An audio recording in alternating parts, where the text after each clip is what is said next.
This podcast is part of the Deluxe Edition Network. To find other great shows on the network, head over to deluxeeditionnetwork.com. That's deluxeeditionnetwork.com.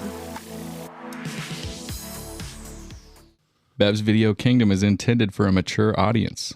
Listener discretion is advised. Bev's Video Kingdom really is brought to you by... What the fuck?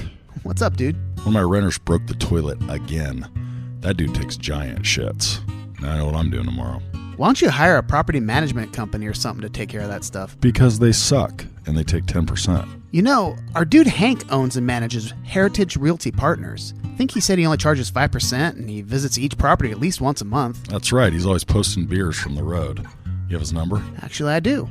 His personal number is 805-451-5734. Perfect. Now he can deal with my renter's big shits. Heritage Realty Partners. For all your property management and investment needs. Hey there. Heard you're getting married soon. Congrats.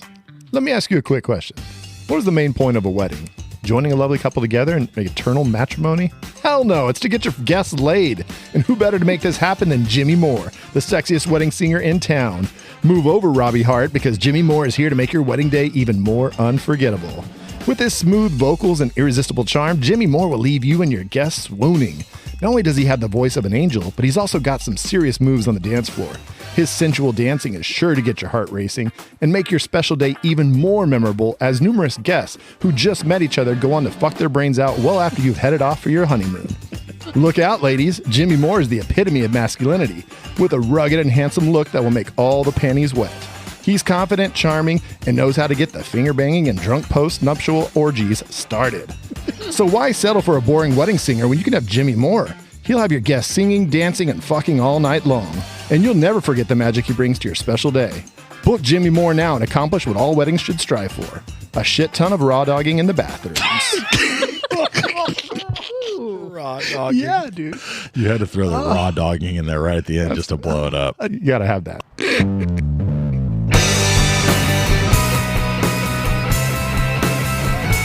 I wanna be at Beverly's, bringing me home with my movies. Just a blind by, no reason why.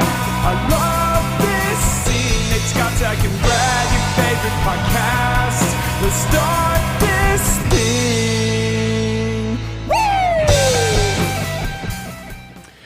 Oh, welcome to Bev's Video Kingdom. I am Scotch Beck. I will be your host this week.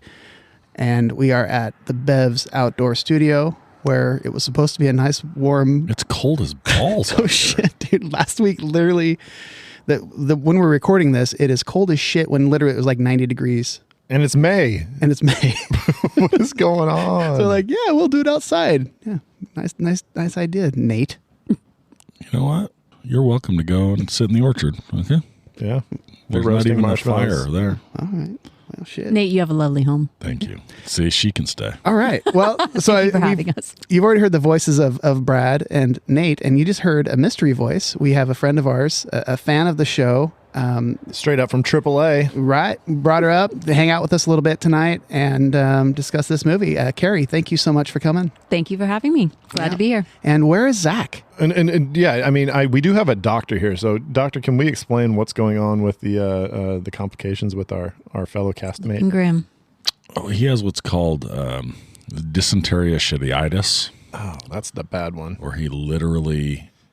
A toilet exploded at his house earlier from the violent diarrhea that he has. I got that once on the Oregon Trail. I was going to say, he's lucky we're in better times. Right after my ox died. Kind of sounds ran like out the of same power. thing you had once upon a time that he'd like to mention many, many times. Yeah, Oh, yeah. wow. He's filling up trash can after trash can. Is this an annual affliction? Is it going to like pass around every year? One of us gets this like during the summer? Yeah, he's gross, and he's out of commission. And we don't celebrate it. We laugh at it. I can't imagine him just running to the toilet while he's just spraying everywhere as he tries to like leap on it. Thank you, 'cause now we And then all he can. realizes he blew it up, so now he just kind of lands in a pile of his own mess. Just- Like That's amazing. Just porcelain and vomit and shit everywhere. Slippery situation. descriptive. Welcome again to Bev's Video Kingdom. And so we are talking about What are we wed- talking the about? wed- the wedding We're singer. talking about Zach shitting himself. The Oh, no, that's not the amazing movie. 1998 The Wedding Singer. And anyway, before we get too far into that, let's just talk a little bit about the Deluxe Edition Network. Yeah, the Deluxe Edition Network is the podcast network that we are a part of, and they just finished their awards season. So later this month, there's going to be the Deluxe Edition Awards show. It's going to be a YouTube thing, so you might actually see us recording a little video to talk about the winner of our category, which was the most memorable movie stoners, and we will also find out, drum roll, if we made the pod of the year for the Deluxe Edition Network. We will find out. Yeah. I'm Thank you to anybody. optimistic. Are you? Yeah. Also, I'm just hearing that if we do get it, then live on the YouTube, Brad is going to let us cut his braids. That's what he said. Love it. That's crazy. Oh, I'm excited now. I mean, if and Nate, the only way that I got Nate to or myself to accept this is Nate said I can kick him squaw in the nuts. So this is getting exciting. I can't wait. it's gonna be a part fun of all this. YouTube. It's gonna be great. Like, we haven't unleashed ourselves on YouTube yet, but there might be a whole like jackass spinoff of the Yeah. BVK podcast. So we shall see. So so definitely keep your eyes open for the Deluxe Edition podcast. It's a great podcast in general. They have a lot of great guests and interviews. They just had Doug Jones, who is legendary. He's you may not recognize him because most of the time he's under a ton of makeup, but he's been in some great movies. And then they just interviewed Chong, For the second time, Tommy Chong. Tommy Chong. What? Yeah. Yep. Just it hasn't, as of this taping, it hasn't aired yet. I think tonight they actually interviewed him. So yeah. So anyway, and then but also there's 2 pods of the month this month. We got Horsing Around and The Real Drunks. Our boys finally got it. Boys and girl. Alyssa's part of the crew. I know I forget. I'm not smart. I think we all forget Yeah, sometimes. so anyway, How so about that, Alyssa? definitely go to deluxeeditionnetwork.com and check out all the great shows on the network. Okay, The Wedding Singer. I'm excited. This movie, I hadn't seen it in You quite a while. you selected this. Correct? I picked this movie. I'm hosting tonight, and I picked it. But you didn't just randomly draw a movie. What? Okay, I can see where you're going with this, you asshole. I love this movie in so many different ways. I'm a huge Adam Sandler fan. When this movie came out, it was at the beginning, or kind of towards the beginning of just this crazy run of movies that he was putting out. And he's one of those guys that early on was just like kryptonite to me. Everything he said was hilarious. I loved him on Saturday Night Live. I loved his album. I've loved a lot of his albums, but They're All Gonna Laugh at You. Mm-hmm. When that thing came out, I was at JC, and the song, I didn't realize that he was such an amazing songwriter and singer and just multi-talented. And it was so cool to see this movie where he actually got to show that side of him as well. Do his singing as well. And so, What are you talking about? Happy Gilmore. I want to kiss you all over and over again. which is a Nailed great it. scene. I love it. But so yeah, it was just I saw this in the theater, loved it, and it was definitely been one of my favorites. I hadn't watched it in many years, and really enjoyed the rewatch again the other night. And I laughed, I cried, and I kissed No Money goodbye because it was streaming. So Wait, So let me just. you had to pay money? no, I kissed No Money goodbye. Oh, So where was it streaming? I watched it on It was on HBO Go. HBO Max. So Or HBO today Max. it was not. Max. Oh really? Yeah. So I At the went. beginning of the First of the month, month? they start kicking shit off, man. So I went on to when we look for movies, we go on this app called Just Watch. Yep, that's where I found it. And it tells you. So Today? I went on Just Watch. Today to find it? You know what? Why'd you pipe down over there? That's your problem. Way to prep, bro. she just got asked to do it today, and she'd already watched the movie because she heard us talking about it. That the next one, she watched it 2 weeks ago. You know what? I watched it on my phone below at Episodes. the 27-inch screen I was working on while I was watching. That makes sense. Okay, so so I went on and it said HBO Max. That's bullshit. It wasn't on there, so I bought it on It's Prime. the first of the month. So Nate, so let's go ahead and get your thoughts on this film. You've seen it before, obviously. I've seen it many times. So I love this movie. So I'm a big Adam Sandler fan, I would say. Or maybe I would say I'm a big Adam Sandler fan, but I would also say like I'm a long time Adam Sandler fan. Right. And I think in the early years, my age and maturity matched up well with what he was doing at that time. So like even before the movies, I liked him on Saturday Night Live, but his comedy albums, Yeah. which are Clever. for me now borderline unlistenable.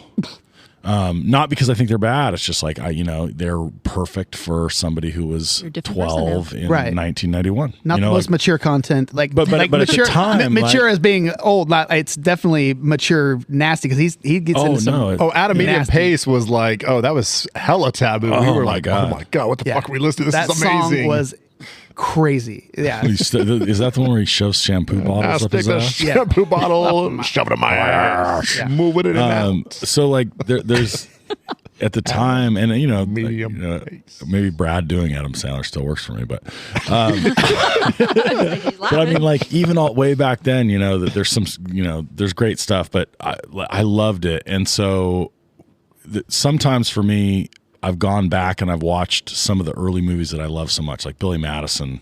We did on the pod, and I really like that movie still. It's still funny, but it's not what it was, right, for me. And I think I've revisited Happy Gilmore, for example, and it still holds up pretty damn well for me. Like that one. Bob Barker in that one. Yeah, Barker's timeless. Is he still alive? I think he might be still. I think he's on Cameo.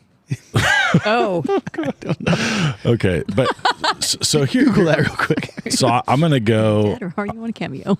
And then like he's had some really good stuff in recent years, maybe some more dramatic stuff, and then he's had some like really shit. Yeah. I'm happy to report that Bob Barker is 99 fucking years Wow. old. Dude. Still alive? He'll be 100 in December 12th. Come on. Still throwing Come up on, You numbers. can make it. You can make Yes. it. I want to see your little guy go off the cliff. Keep going, Bob. Keep going.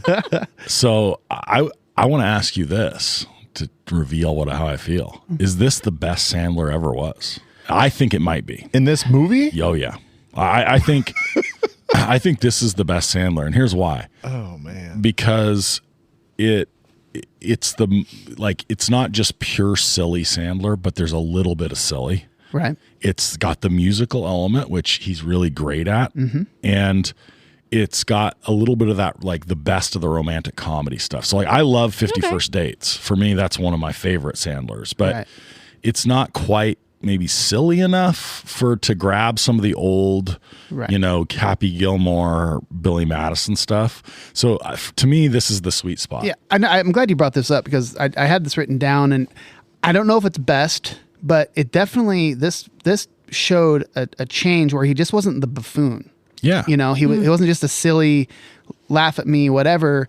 And there was an actual believable love story here. Because like Happy Gilmore, whatever. He's just There was no real relationship he's a cartoon built. character. Same with Billy Madison. It's like honestly, Veronica Vaughn. There's no way Yeah. she'd go for. Yeah. Well, I guess he's loaded, so I guess it makes sense. I Whatever. think we talked about that. Man. You probably did. I wasn't on that episode.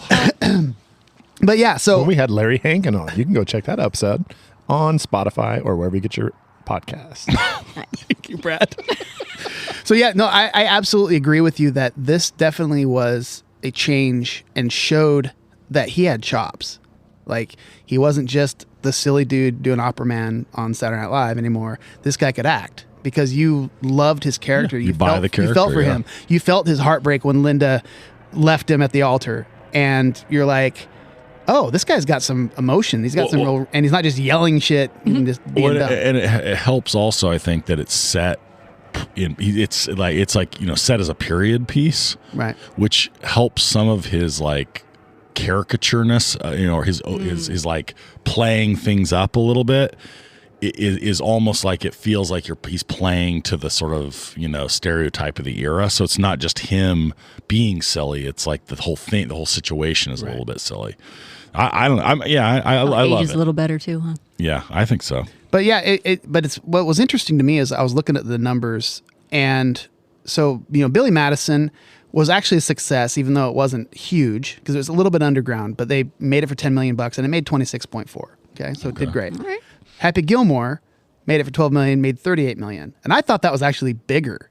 Because it seems like you always hear about Happy Gilmore, people talk about Adam Sandler, and then Wedding Singer comes out, $18 million budget, made $123 million. Oh wow! Holy shit! So this is where they made some fucking bank.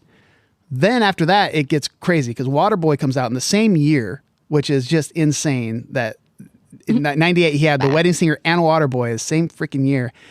Waterboy, $23 million budget, $190 million. Holy shit! And then this is the one that really surprised me, Big Daddy, which I enjoy parts like of it. it. It's okay. It's cute. It's on every Saturday now, though. And $34 million budget, $234 million box office. He's just printing cash. Just cha-ching, can't do anything wrong. Then he makes Little Nicky. Forgot about that. $85 million budget, $58 million. Terrible inverse. And so then you just kind of get this weird wave of then that's when he kind of gets into Punch Drunk Love, starts kind of branching out a little. So maybe that was a good thing that Little Nicky shit the bed because he got to try some other stuff. So anyway. He has like Mr. Deeds. Brad is just staring daggers because I already know he's going to. I haven't even been asked to talk about the movie yet. I don't want. Yeah, so, you've been chiming Carrie, in. do you have anything you'd like to say about this movie? Is this a movie that you've always appreciated, or probably not to the level of you fellows here, but no, yes, absolutely. Would I say it's my favorite Adam Sandler? But then again, I don't even know if I've got a favorite. I would have to probably say Big Daddy because that's probably the easiest watch for me. And all right. Yeah. I enjoyed it. But to me, there's so many nostalgic memories. Or with maybe, these other movies. I would say maybe it's the most common. Maybe it's just more, Yeah, you definitely, that one feels like an easier watch in some ways. Maybe it's more for, no offense to you fellas, but I don't know if it has anything to do with my gender, or I'm not going to say level of maturity, but... No, absolutely. I love Big Daddy. It's superior to this. Yes. Interesting. Okay. Superior. What the fuck are you talking about? Okay, let's Brad, lay it on us, buddy. How do you like The Wedding Singer? No, okay, here's what I'm saying is I didn't see it at the theater, even though Happy Gilmore is great. I saw the preview, and this is just you guys know me. There's little things that set me off, and I immediately am like, when the grandma was rapping, that was in the commercial like crazy. I remember it so much, and I was just like, what are we doing here? Like, okay, I understand it's funny, but is it that funny? Like, this is going to be like the main part of the preview, and I was just like, old people rapping is always funny. Always. It was okay. I think there are more. I think that's probably what it is. There's the most memorable Adam Sandler moments outside of, I would say, though, Happy Gilmore. Because I don't know. I think that was my first intro and classic into Adam Sandler. But no, I think there's just more things to pull from Big Daddy. So I don't end up seeing it at the theater. Right. And I remember people talking about it. It's good and stuff. And finally, I get around to watching it at one point on video. And I remember just being like, man. It might have been one of those things where it was too built up for me, but I watched it and I was like, this was not that funny. You also, the rom-com format does nothing. It hurts. It hurts. Yeah, absolutely. That definitely hurts it because rom-com is just not my jam. But I didn't watch it again. So this time around, I was like, you know what? Maybe I was just a dumb asshole, young, immature. Maybe you're in a mood. Maybe, again, maybe I had it overhyped. Now I'm ready to watch this and really, and I actually called in the kids. I was like, hey, come on, this is a funny movie. I know it's a pretty big deal. And we started watching it, and my son, like, within like 5 minutes, he's like gone. And when we get done, like, my daughter's just like, Dad, you had me watch that? I was like, wow. Yeah. Really? I kind of apologized. I was like, I'm sorry, guys. That was a really bad movie. I can't believe that you have that much bad taste that you've passed on to your children. That's really unbelievable. It's okay. There's just so many things that are either predictable or it's like oh, we're gonna have the miscommunication on top of the miscommunication, and then when he goes back, oh, there's gonna be another miscommunication, and then you go back, and it's just it's almost too over the top. And I know that's a hallmark of romantic comedies. But it's like they just kept just like piling them on. Okay, but he's walking down the street, oh, and he sees her, and she's just smiling because she's thinking about him. Oh fuck, she doesn't like me. I'm gonna turn her around. It was just like shit like that. I'm just like, come on, how much can we contrive? Let me make this case. Let me make this counterpoint. So I agree that if that was what the movie was, like if the movie was supposed to primarily be a romantic comedy, the formulaic kind of forced action of the plot being those misunderstandings, I would be more on board with this. But it's almost... I'm looking for plot when I'm thinking about an Adam Sandler movie. But well, it's not even that. I guess it's just like there's no... You're not asking. I'm not asking that much of the romantic comedy because there's so much else there. So I just want to see, like, in some ways it's like they're doing that to not overcomplicate what's good about it, right? Which is like there's reasonable character development, there's good chemistry between the two of them, and there's fun things happening all along the way. So like the misunderstanding, I guess it's that I don't feel like they make too much of those things.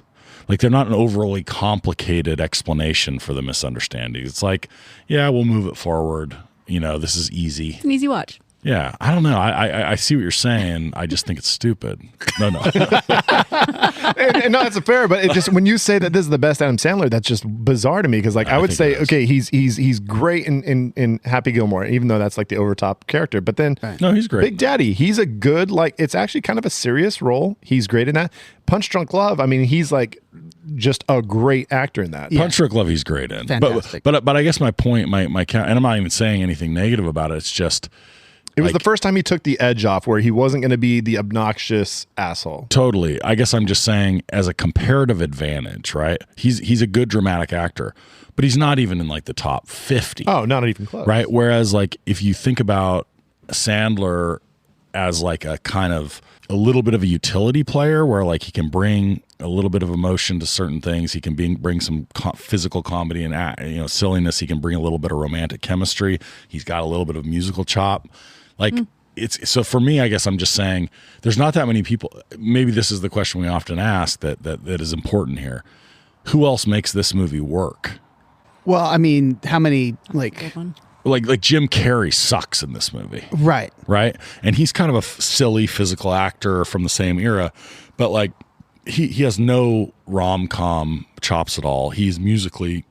Right, because you have to have all of it. You have to be able to sing. Right. You have to be able to act and be funny and have all of it. And Adam Sandler is a rare talent in that respect. I think that's what it is for me. That's why I say it's Showcase. the best Sandler is because it's it's bringing everything out. Maybe Sandler is the one who has to be there for the Robbie Hart role, but I feel like they needed some. I think this movie's better with better characters around him.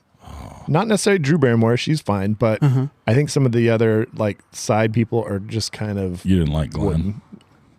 Glenn's douchey, but he was like he's a good douchebag. I don't know, like Alan Cover, the limo driver, his buddy. He's in all his movies. Oh, I love him. It's all they were coons. I know. It's just it felt like a sanitized version of Adam Sandler, and that's not. I felt like it could have been a little bit sillier. Now, how much of your feelings about this was tainted by your kids sitting there? Well, first of all, your son leaving the room after 5 minutes, apparently. And then you sitting there going, oh my gosh, my kids hate this, so I should hate this too. No. When my son left, I was pissed. I was like, what the fuck? Like, you need to sit here and watch this movie because it's actually a pretty good comedy, and it's a little romantic comedy, some music and stuff. You'll like it. But then as I watched, I was like, oh shit, he actually did the right move. So what's peak? What's the best Adam Sandler for you? Well, that's a hard question because is it peak comedy Sandler or what's your peak favorite? Sandler? What's your favorite Sandler? What's Waterboy. Favorite Sandler movie? Waterboy. Yeah, I mean it's a character. It's a very character. It's very much Adam Sandler is the only one who can play that role. I was going to say I couldn't imagine anybody else. Nobody could see him actually, coming back and actually saving the day at the end either. No, that was the twist. But that's the thing is I'm not like a romantic comedy. A romantic comedy has a story like at its heart and where it's trying to tell a story versus like the water boy is going to be a silly experience. You go in, it's called the fucking water boy, and like they have like a kid on ESPN getting hit. Like the Michigan brought out their water boy, and he gets killed. It's like that's just slapstick. But this movie is, I think it's kind of like trying to balance between two worlds, and I don't like the biggest problem. One way or the other. The biggest problem is this movie wasn't silly Sandler for you, and you're not a rom-com guy. We all know that, and that's fine. And so this movie doesn't speak to you, and you're it's almost forgettable in the catalog of Adam Sandler's to you. If it's But I thought it had enough of the silliness and the goofiness, and the song he sings to Julia when hope you fucking choke. So like that song funny. is so great. Well, and you get some bonus silliness from other characters, right? I mean, Buscemi.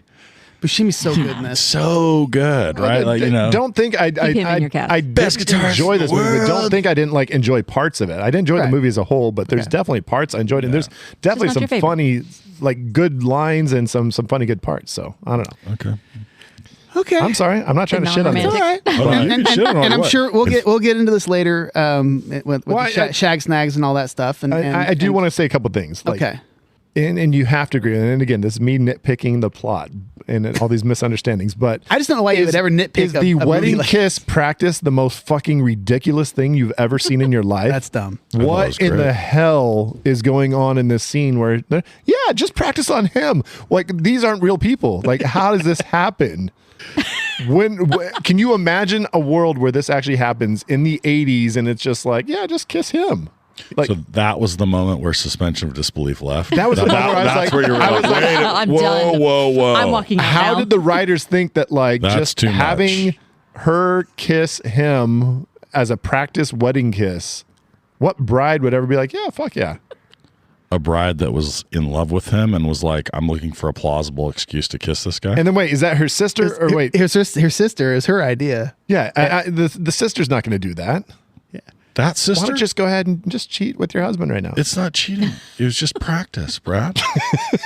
You can only call it practice when it's on the other people. First of all, that sister makes character 100% does that. That sister's like, Oh yeah, I don't give a shit about She's the anything. biggest slut in town. They talk And about that she's the whole like, movie. let's stir some shit up. This is fun. 2, I'm telling you right now, like, this is the 80s. Anything happened. Everyone was on coke. Everybody's on coke. Maybe if this movie had more coke, I probably would have been a little bit more into it. Oh no, this is Glenn That's definitely what it was does. missing. Oh, Glenn does shit a shit ton of coke. And the fact that they didn't bring in like a coke joke with him is Zach would be incredible. wild. This might be Zach's number one criticism if he were here, is that there's not enough coke. Glenn is on Wall Street in the 80s. He's coked up the whole time. Oh, no, my no God. chance he goes out for a bachelor party with anything less than, like a full gram of coke. Yeah, no, it's 8 balls all the time. Oh my gosh, that's great. So that one, but and then the flight attendant at the end, she just announces, "Oh my God, I just got sexually harassed by this guy." She announces to everybody in the middle of the first class, who walks in and just says, "Yeah, this guy just slapped my ass and tried to like basically molest me," and just announces it to everybody. a lot of realism up to that point.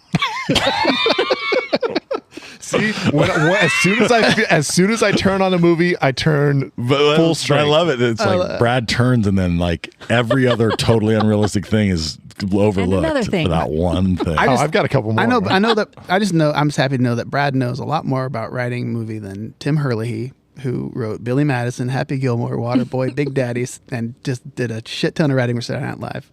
I'm just glad Made a he's on shit our ton of pod. money. He's on our pod, everybody. He's right here sitting next to me.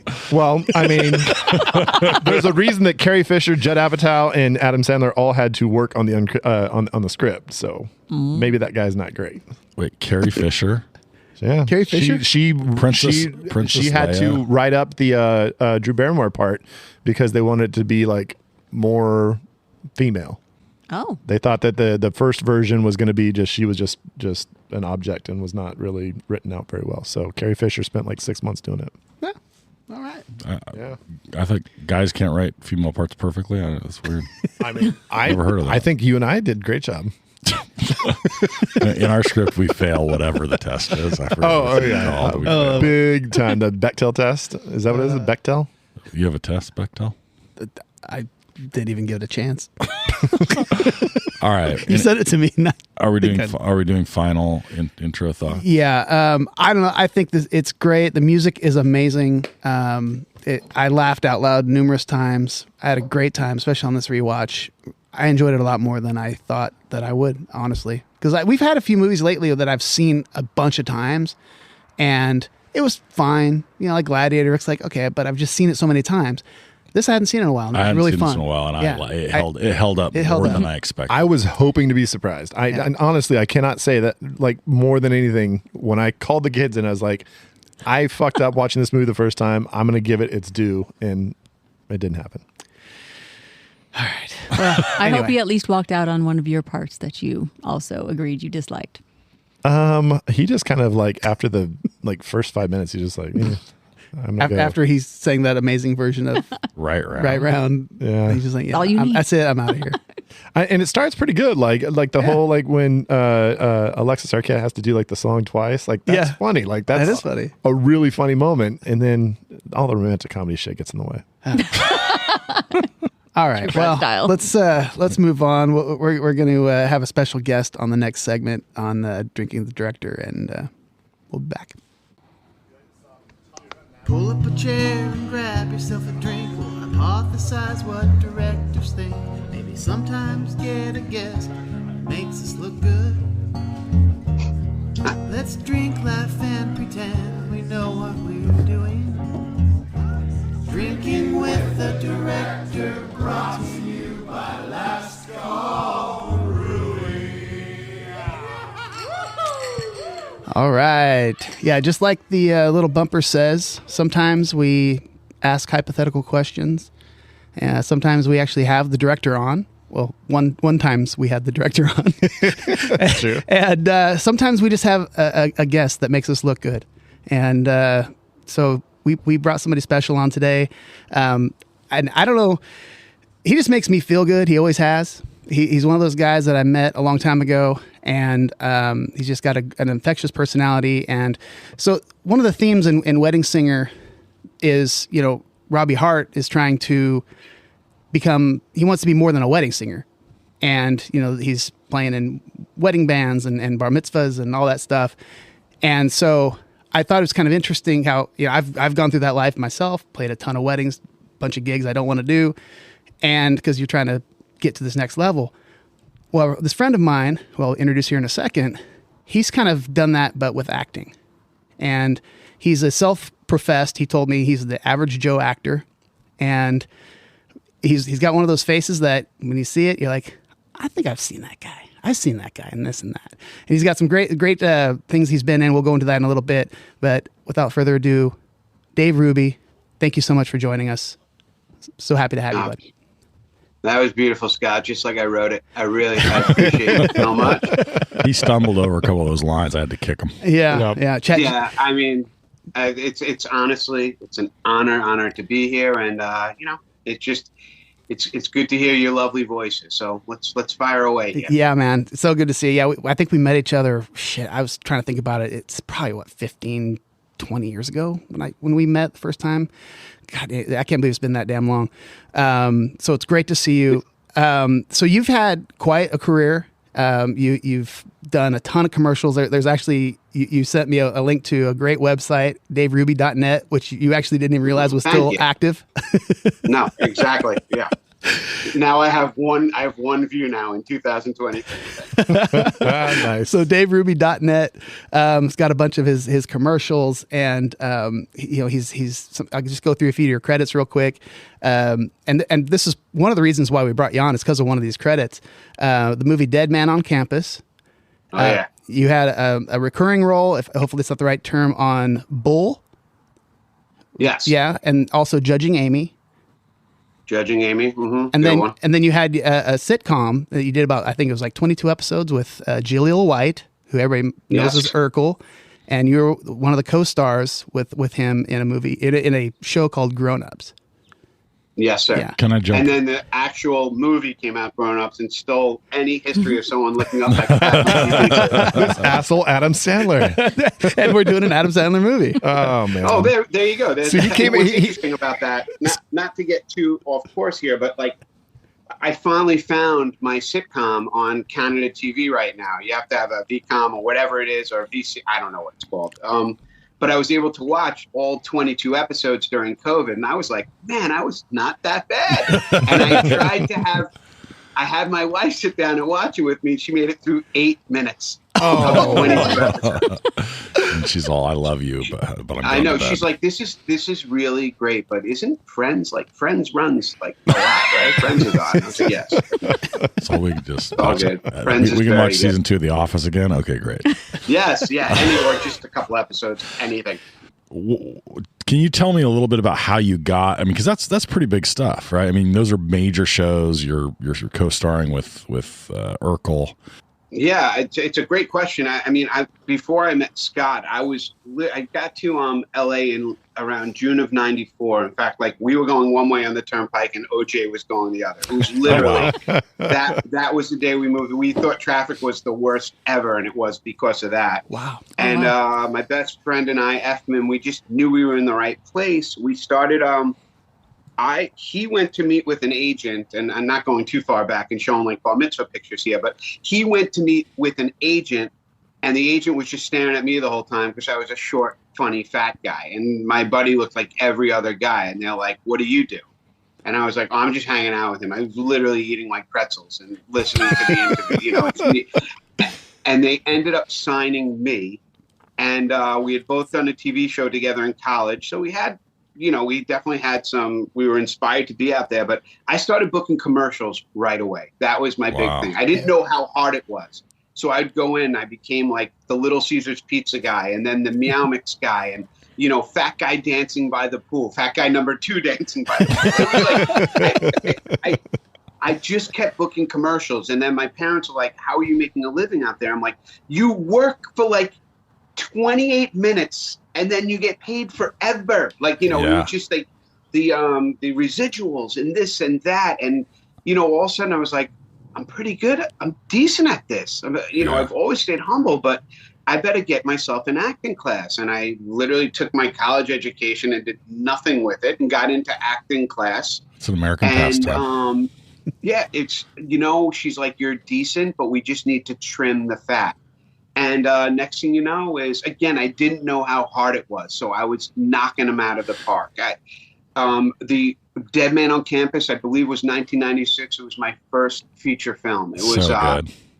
They hired me for like 5 scenes, and I ended up doing about 20. Wow. And we shot all over your neighborhood. So thank you for letting us in, because we shot I was at PU, and we were all over the place, man, up in Northern Cali. You were right. I actually still work in Stockton, and I went to University of the Pacific where they filmed, and so I was there, and I remember them like saying, "Oh, yep, right there in the window. That's where the fraternity was, and that's where like they were leaning out doing shots and stuff." And then the Ninth Street Bridge over in Modesto. I know you guys filmed a big scene there too. So it was like, I mean, that's all right in our backyard. Like, and that's legitimately that's awesome, man. Yep. Yeah, we filmed the finale at that bridge, and I remember because Poppy Montgomery it's just such a great cast on the movie, and they needed us all crying and cut to like us, and they were like.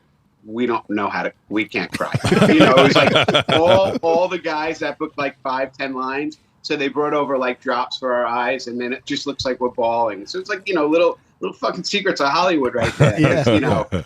The real actors on the left were like all bawling, and we were all like, the comedians were like, we'll take more of the eye drugs, please. So Dave, I want to follow up on something you said. Forgive the boringness here, but a buddy of mine, Cliff Chamberlain, who's one of our guests on the show occasionally, has had a sort of similar acting career, I'd say. Like, his sort of IMDb might look kind of parallel. And we were hanging out in Chicago not too long ago, and we're talking a little bit about like his career and looking back. And one of the things he said was that early in his career, I wouldn't say that he felt like he was selling out per se, but that like he had some discomfort taking some like one-off episode roles or sometimes commercials and things when he was early in his career, thinking like, not that he was too good for it, but like he was waiting for something, else, and he's waiting for the big break. And he was talking about the finances and saying that he wished he had known then, or he would have reassured himself that like the residuals from those shows for him are like what he thinks of as like his income, like his like base salary, right? And he was kind of, I don't know what the numbers were, but like residuals from commercials and shows where he did one episode of Chicago, fire or whatever, this and that, bring him, tens of thousands of dollars a year, enough, that it is like a supportive thing for his life. So how do residuals, I mean, is that kind of similar to your experience with like the way that residuals work, and they kind of come clumpy, but they're what they feel like they're just sort of like the ever giving fountain? I mean, you're going to learn something huge right now. It's very interesting for actors, and especially the ones that probably work like Cliff and I, is the minute you leave set, you're unemployed. Like your employment ends. Yeah. So all these actors are collecting California unemployment, whatever that is, on top of the residual. So the weaker residual comes in, you can't claim unemployment, but you can, on several weeks where you don't get one, because every time you leave set, again, not to repeat myself, but you're unemployed. Right. For me, it was the commercials really paid the bills, because like I still get residuals today for Dead Man on Campus, Basketball, a couple of other, I did a horrible Paris Hilton movie. I mean, but when I tell you these residuals after taxes are like $3.86, but you're going back almost 20 years. Right. The commercials, the residuals are fantastic because it's current. So it's like the last thing I shot, right? I actually took them right out of business, was a company, I don't know if it's up there, but it was called Golfsmith. So, because now it's called Dick's Sporting Goods, but we shot this amazing Golfsmith campaign, and I played I drove the hearse in a funeral procession. Jeez, it's very late here. I drove the hearse in a funeral procession, and the car's weaving all over the place, and everyone's following me because my golf club was ready. So the premise was phenomenal. And, it's just like you work that day for, let's say, like $800, but then you make another anywhere from like 10 to 15 to 20K in residuals, right. If it airs well, right. If it's a successful run. Or if it's like national or local or, the different usually levels for local sure, right? would be a buyout. Local might say, here's $5,000, we're going to run the shit out of it. But right. If it's a national, like, when I did Meow Mix, I did Meow Mix 1 and then Meow Mix 2. And then, of course, Meow Mix 3, we shot where they shot the birds up by you guys again. I just had a great run up in San Fran and stuff, man. It was phenomenal. Baxter. But, yeah, there you go. The Baxter Although I was line. going to do it, but it's like, Sorry, buddy. I stole your line, man. Well, and I know Scotch I'm not even doing it. Scotch kind of gets the whole thing. I mean, with the music, with Right. my brother's band, he's got a lot of residuals from many different things, and that's got to still be kind of funny getting a 20-cent check every year. Yeah, getting once in an a while. ASCAP check for maybe a cup of coffee. And what's the lowest check you've ever gotten? It's great when they lose money on postage. Right.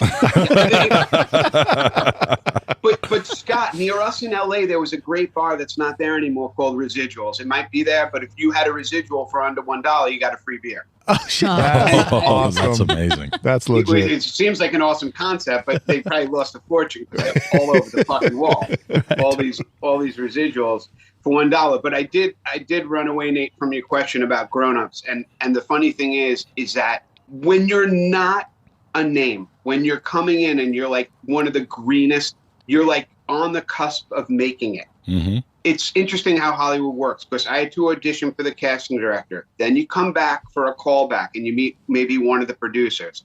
They love you. Now you come back again. It's you and like 4 of the producers and this writer, and everyone's in the room. So now you're in front of like 8 people sweating bullets, this and that.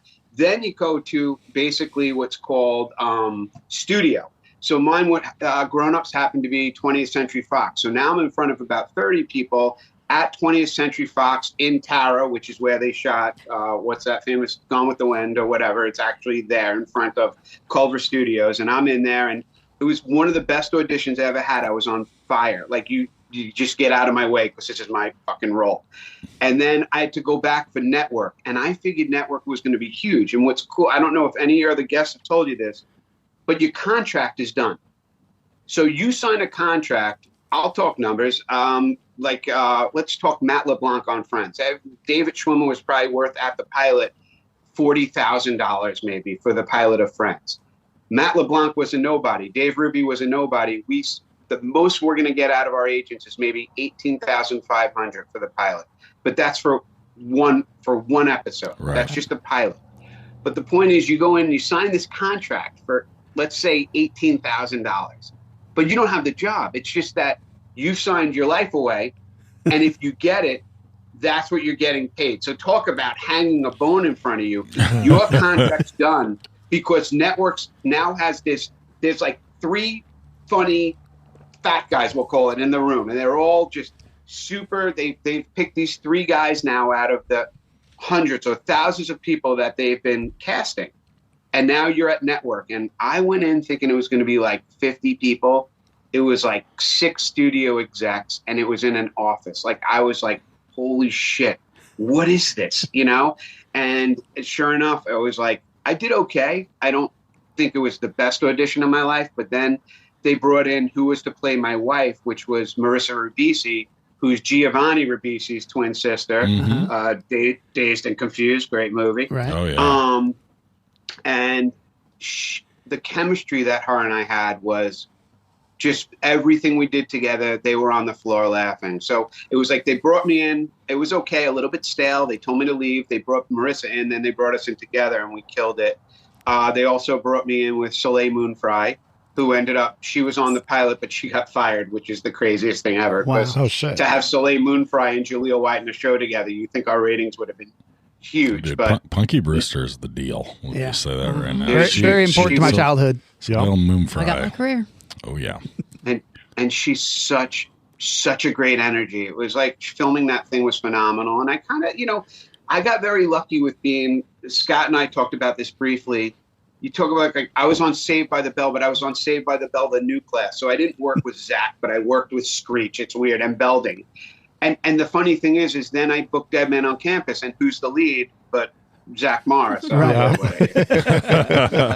I should give him his real name, but I'm so fried. Mark Paul Gosselaar. There you go. Yeah, there you go. So I got a question about ad libs. So Yeah. do you have any? Have you ever ad libbed a line and like they kept it and you were like, yeah, I killed that, or have you ever tried to ad lib a line that someone was like, fuck you, say the line the way it is? Yeah, definitely both. But the thing is, you start working with some of these directors that put me in like Meow Mix or put me in. I had a great run with beers. If you ever get to look at the website, there's a great. What's on the website is what I was able to find. So the stuff with Don Rickles, the Budweiser, where Don Rickles is by the pool and he's Don fucking Rickles, Right. and everybody's around Don Rickles, but he runs out of Bud Light. He literally, the last drop falls out of his beer. Cut to the schlubby, nobody on the other side of the pool. I open my beer, and everybody runs over to me because I have the open Bud Light. And like my line was, I had a pizza last night. And, everyone dies laughing saying Rickles isn't that funny. It's whoever's holding the Bud Light. But then the director's like, just have some fun with it. So I was like, I said, I had a pizza last night, and everyone laughs. And I'm like, pepperoni, and they die. And then they're like, keep feeding us. And then you don't know what's going to make the commercial. And another one that I shot up by you guys, and I forgot where, it was a stadium, but it was a huge Coors Light campaign. George Wendt was in it from Cheers and all these people. And the poor actor who was the beer concession guy, he kept fumbling his lines. And I had like 2 lines sitting in the crowd. And he came over to me, and he basically spills a Coors Light, and everybody's horrified, again, spilling beer and, the horrors that it caused. So I started grabbing beers from the concession guy, and I said, maybe I could console the family. That's how I stole beer. And there's something called Video Village where all the producers are 100 feet away, and you heard laughs like you never heard before. And that, when I tell you commercially, and I got a lot of commercials on the website, so much becomes ad lib. And that's why it's such a great question is, on the commercials, they're like, go with what we wrote, but now have some fun with it, and let's see what else might work with the personality that we hired. Right. I got hired for Home Depot to play the softball coach, and I'm like, let's go now, get him, slugger. And it's like, they don't write that stuff. That's okay. I'm a softball player. I don't look like a softball player. My body's falling apart, but I played softball for years, and I just put myself, that's why I can't hold a candle to someone that's doing like Shakespeare in the Park. But my God, playing Dave Ruby, I was good at it and I had a lot of fun with it, Which I've heard But, that playing yourself can be actually pretty tough. So if you're good at yourself, then you're doing something right, I guess. Yeah, that wasn't tough for me.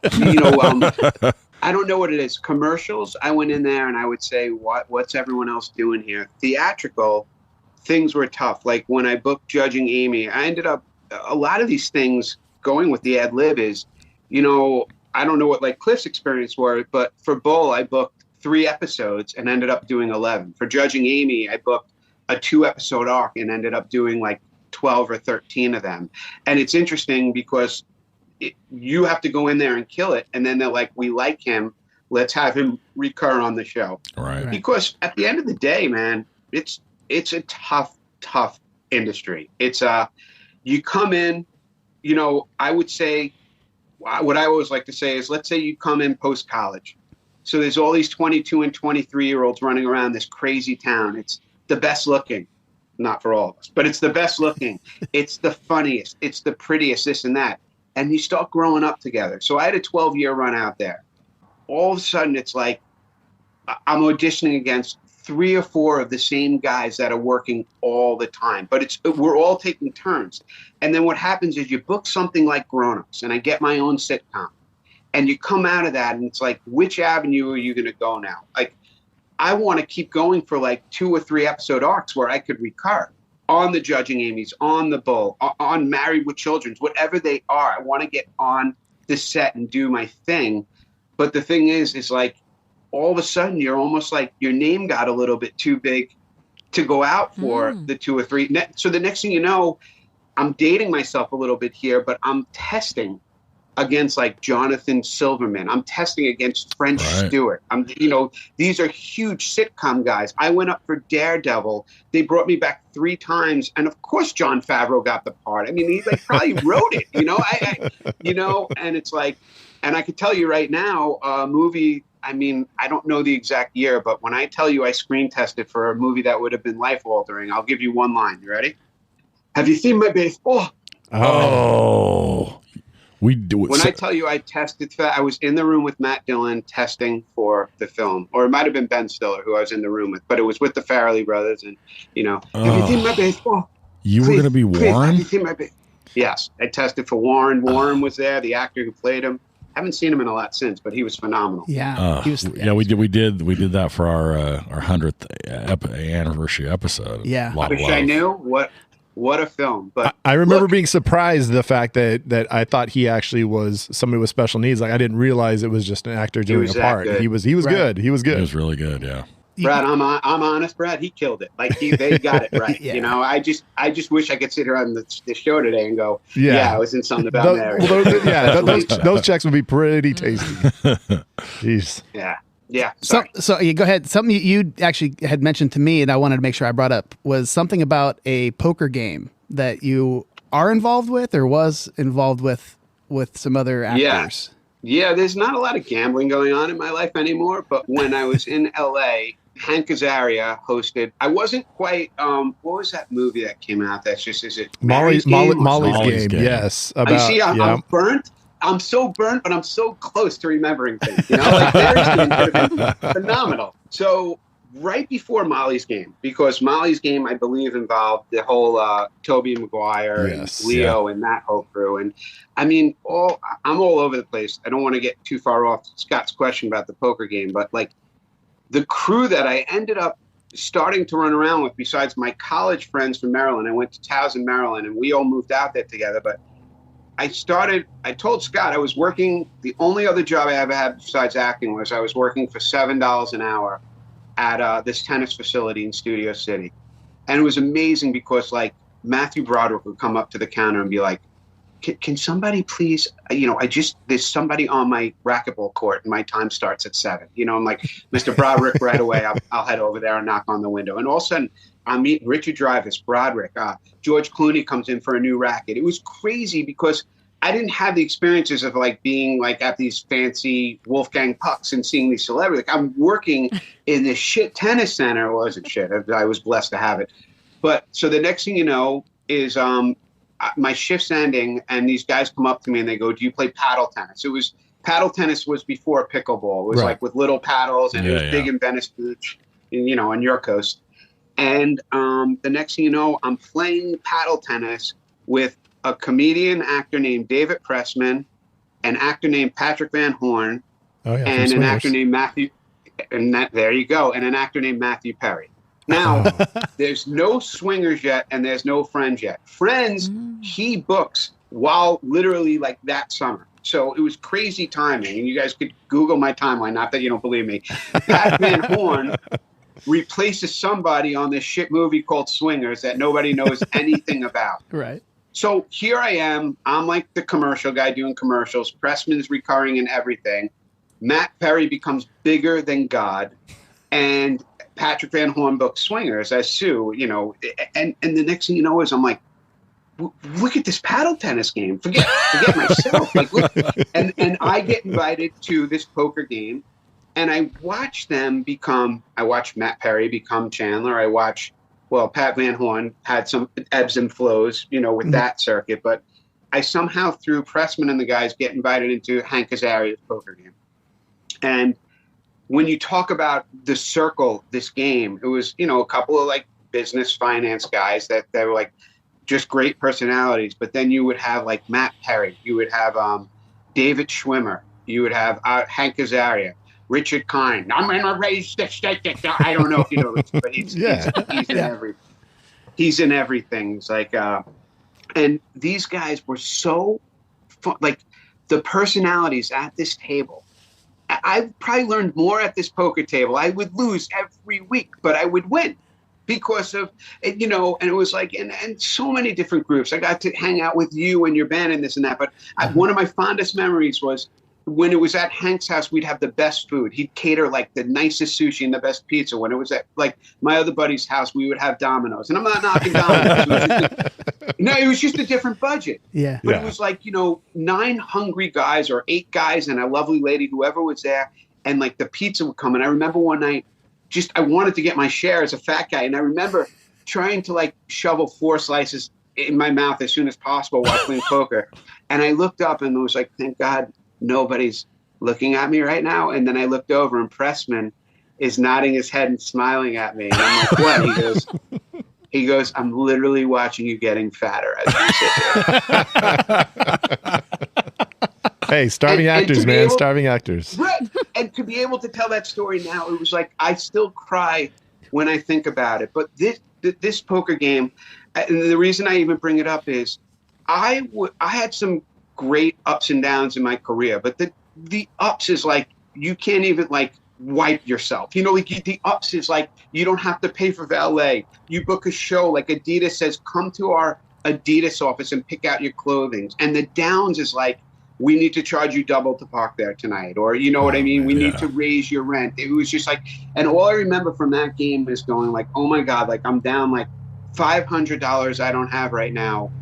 And David Schwimmer is sitting there making $1,040,000 a week, debating whether to call for like $18, And there was one game I got so mad, like I just like, because he was the nicest guy, but he was very, he's very careful with he wanted to win. He was very, I don't know, whatever the term is. But the thing is, I just remember staring at him going, what is the 40,000 for? Like, why $1,040,000? I remember everyone It's not just just $1 million. dying. And if you guys remember, that was per episode. It was, but the Rich Eisen played in the game. It wasn't a crazy Molly's game. It was everybody. Very interesting. You bring a check to a poker game. That way nobody can leave early. So it's like you just fill out your check or you get a check at the end. Just little tricks of the trade to be a degenerate gambler. So continuing the parallels, maybe this is probably 15 years ago. Cliffy texts me. We hadn't talked at that point, maybe in 6 or 8, 10 months, and I get a text completely out of the blue, and it's from Cliff, and it says, "I need you to give me a crash course over text on how to play Texas Hold'em." Oh Because God. Over text? Yeah, because in college, he knew I would run off, and we were college roommates. I'd run off and play, occasionally, and then he knew, I'd played a lot in years after that, and so I'm like, well, shit, okay, early position. I'm going through this, and I was like, why do you need to know right now? After I send this like long set of obnoxious texts, he's like, I'm sitting here in a poker game with David Schwimmer, and I don't want to look like I don't know what to do. There you go. Look at that connection. That's nice. I swear to God, I was and like, look, holy shit. And just to tie in what your topic is about today is, I remember Pat Van Horn. He was never a huge poker player, but at paddle tennis, saying he was going to audition for a movie. He wasn't that worried about getting it because he didn't love the script, but it was called Wedding Singer. Oh. He was auditioning. He was auditioning for who played the keyboard player. Oh, that ended up being Arquette. Arquette. Yeah, Alexis Arquette. Alexis Arquette. Yep. Right. So Patrick Van Horn was going for the keyboard player? Well, there you go. That's how crazy. That's wild. Look, do you know how many times I booked something written for like Tall and Blonde? Hollywood is crazy on the show Bull. Because Scott brought it up. Is I was brought in. There was a second assistant director on the show who was best friends with one of the producers, and his name was Jeff Kay. And they said, we want this short, fat, fast-talking New York stockbroker. And the thing is, it was a weird time for me because I had just come off my sitcom, and I can't believe I had to go on some of these auditions and not go like right to producers. It was a time in my life where like the humble Ruby got buried a little bit. And you think like, I just did a sitcom that no one watched, but I still did a sitcom. And this was a drama, and I went in, and Megan Brennan was the cast director, and she was phenomenal. And she came out in the hallway, and there was all these short, fat guys sitting around the hallway waiting to go in and read for this part. And she goes, when you see ... cut me off. And she slammed the door. So obviously the last few actors didn't do a great job. I went in, and I didn't have to worry about my New York accent or this or that. And I had probably one of the best starts of an audition I ever had. And she said, you know what, Dave? That was great. I want you to come back for the producers this afternoon. I said, Meg, I appreciate that, but can we run through the whole scene and you can give me some notes? And she's like, I really don't have time for that. And I got up, and she's like, you know what? Sit down. Just sit the fuck down. Let's just do this real quick. And it was one of my best auditions. And then when I came back for the producers, I flubbed like the second line, and I couldn't recover. So I started shaking a little with the script in my hand. And when I got outside to the parking lot, I called my manager at the time, and I said, I just lost for both of us this greatest opportunity. And he's like, we'll get the next one and this and that. And then I got a call later that day from Megan Brennan going, don't you ever do that to me again. They listened to me, and you got the part. Oh, and nice. it was just a cool Hollywood story. Cause I have some of them, but it was just, I love doing the show. I got to work with like some amazing actors. I got to, Alicia Coppola, Elizabeth Rome. She's been on some amazing television, and her nightmare was making out with me. So I got to make out with her in about 3. Again, when I say, like, I'm not lying, like she would wake up in a cold sweat from she secretly loved me. So it was amazing for my character. And I remember there was a director named Keith Samples, and he had been working on Oz. And he came into my trail, and he's like, there's a scene you have coming up in the courtroom, and I want you naked. How do you feel about that? And I just told him I just told him I feel great about it. I didn't know what else to say. Right, I feel great. I've been wanting to be naked. Right now, I'm weighing $180, and I'm 5'4". At the time, I was 230. Like I looked like a thumb, you know. And the thing is like you say what you got to say, and it's like, well, let's do this. And I remember the day like of my nudity scene. I wanted to crash my car. I was so nervous. Like anything but going to set, because, you know, I think most actors won't. I'm not saying they won't tell you the truth, but this is me peeling back all the layers. Like I'm telling you guys, like I was shitting in my pants that I was going to be naked. And it's not like I'm this, you know, the comedy of it was look at him naked. And I have to make out with her. And I'm thinking, am I going to get excited? You know, like this is like this whole thing is crazy. So he came into my dressing room the day of or the morning of, and he said, you ready to rock this? And I said, no. I said, I got to be honest with you. When you pitched it, I was a different human. And now that I'm thinking of it, he's like, oh shit, Dave. come on, really? And I said, what else can we do? He's like, well, I have you holding a bouquet in front of your junk. And I was like, yeah, no, that's probably, I don't know if that's enough for me, you know? And then he goes, well, what if you wear tidy whities? And there was a pause, and I said, I'll wear tidy whities. So, you know, I had the robe on, and then I took off the robe, and I had tidy whities on, and I had the bouquet on over my groin area, and we did the scene, and then he's like, cut, and he's like, this isn't working for me, get clothes for Dave Ruby. So, and it wasn't working for him because it was like, I was disgusting. It was like he wasn't seeing, Bull was a drama, and this was like her dream sequence, and he's like, it's just not working that Dave's naked in this scene. So it was like, you know, it's just things that happen, you know. And yeah, you talked a minute ago just about like just the kind of the humbling experience, and I can't think of very many careers where it's like you can be in for a while, and then it's like that those studios, all of a sudden you're walking up and it's like you're a stranger. They're like, sir, can I help you? Other times they're opening up those gates and like, come on in, you've got a show, like this is you, this is your palace. And I was trying to think of like other jobs that had that type of situation, and it's got to be tough, man. It's got to be kind of wild. Pick a show like you grew up watching, because I was on the 11th season of Married with Children, and Right. 2 incredible episodes called Spring Break 1 and 2. And basically the girls use their sexuality to get our plane tickets to Fort Lauderdale. And the thing is, I'm the one who got paired up with Christina Applegate. Nice. And yeah, it was phenomenal for me. And I was just like, oh my God, I love you. And, you know, you got to play it cool and this and that. And I'm on this couch that's now in like the Smithsonian Museum. And, you know, and there's the dog, and there's Ted McKinley from Revenge of the Nerds. You know what I mean? It's just so surreal as a movie buff and this and that. And yeah, it did work out, and I ended up hanging out with Faustino the whole week, and it was just, the whole thing felt like a very Almost Famous. I felt like I was hanging out with these gods of television, and watching back on almost everything I've done, it's still some of the best TV I was ever lucky to be a part of. That just doesn't go away. Like Married with Children airs every day, not only here, but in every country.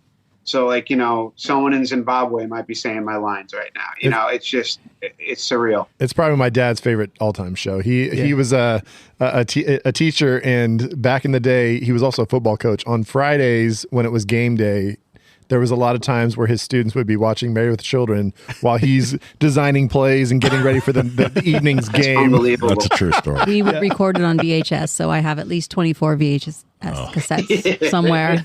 Married with Children. Love it. Nice. I was not allowed to watch Married with Children. And you know, when I was a child. oh, really? My childhood was heavily deprived. Heavily edited. Oh, And man. you know, what's kind of cool is if you look at even like going back to Dead Man on Campus, you look at the cast from that. It was like, I did my scenes with his first gig ever was Jason Segel, or Jason Segel, that's how he says it. Yeah. So it was Linda Cardellini and Jason, where, you know, they played the school kids, and then Allison Hannigan, and obviously Tom Everett Scott, you guys with That Thing You Do. I mean, it was literally his third movie. He had gotten off That Thing You Do. He went and did Werewolf in London. Oh, yeah. And then they had hired some comedian, and the comedian was gone on day 2 of filming, and they brought in Tom Everett Scott, who, when I tell you I don't keep in touch with a ton of people. I keep in touch with some of the guys from the poker game, but I still try to keep in touch with Tom Everett Scott and Linda Cardellini. Mm-hmm. And I mean, I couldn't be prouder than Linda. I mean, what a career. Yeah. And again, Northern California pride right there. I forgot exactly. Redwood something? Redwood City would be like, that's kind of over by San Francisco, correct? Yeah. Mm-hmm. Yeah, I'm not sure exactly what you said. But I'm just trying to throw you guys any props. we're in the valley, and the Bay Area is you got to go over some hills and stuff, but it's all Northern California. We're right in the middle of the state. They don't claim us. Hey, from where I'm staring, it looks beautiful. I live in the fucking wild west right now. So where are you at, Dave? I am in West Palm Beach. I'm in Wellington. Like literally, Tiger Woods and Justin Timberlake, about a mile from me, are building a new town. That sounds. Oh shit! So, a new town. That's a different kind of money. Exactly. I live in horse country, but I am on the outside of the horse country. You will not see this body on a horse. You know, I am on the gas station side of Wellington. And you know, Florida's been good to me. And, you know, at first I was pursuing some great shows out of Florida. Like Burn Notice was down here, and a couple I've shot. That one horrible movie with Paris Hilton, but I was doing well commercially down here. And then COVID just kind of changed everything. Right. Yeah. And now it was bad and it was good. The good part of it is I found all these things I had done and started making the website, and just going like, holy shit, I did a lot of commercials, Yeah. and they really paid the bills, and they made living in LA a lot of fun.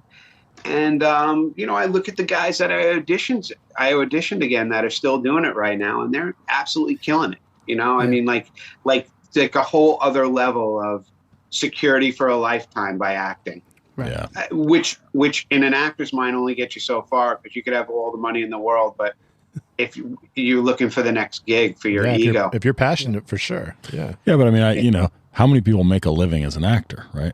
You know what I mean? Like, I think forget about the sort of big money, right? Like, it's rare. It's rare, right? I mean, you're in the top of the 1% of aspiring Right. actors if that's your profession, right? I Well, mean, yeah, it's living down there, it's like, as you know, Dave, we hung out with a bunch of musicians, actors, people trying to get in the business, and we were all in the same boat. We were all trying to just get gigs and I was working from bar to bar, gig to gig, whatever.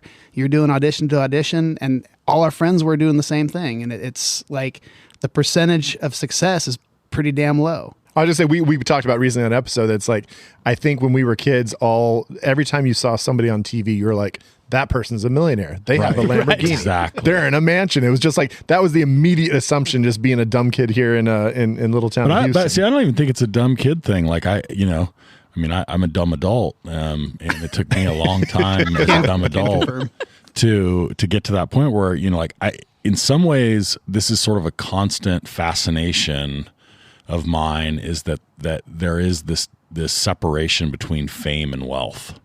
And I don't think, I think most people, even if they like intellectually understand that, it's very hard for them to like keep that. And I think that contributes to the sense that people have where that like celebrities aren't people in a sense.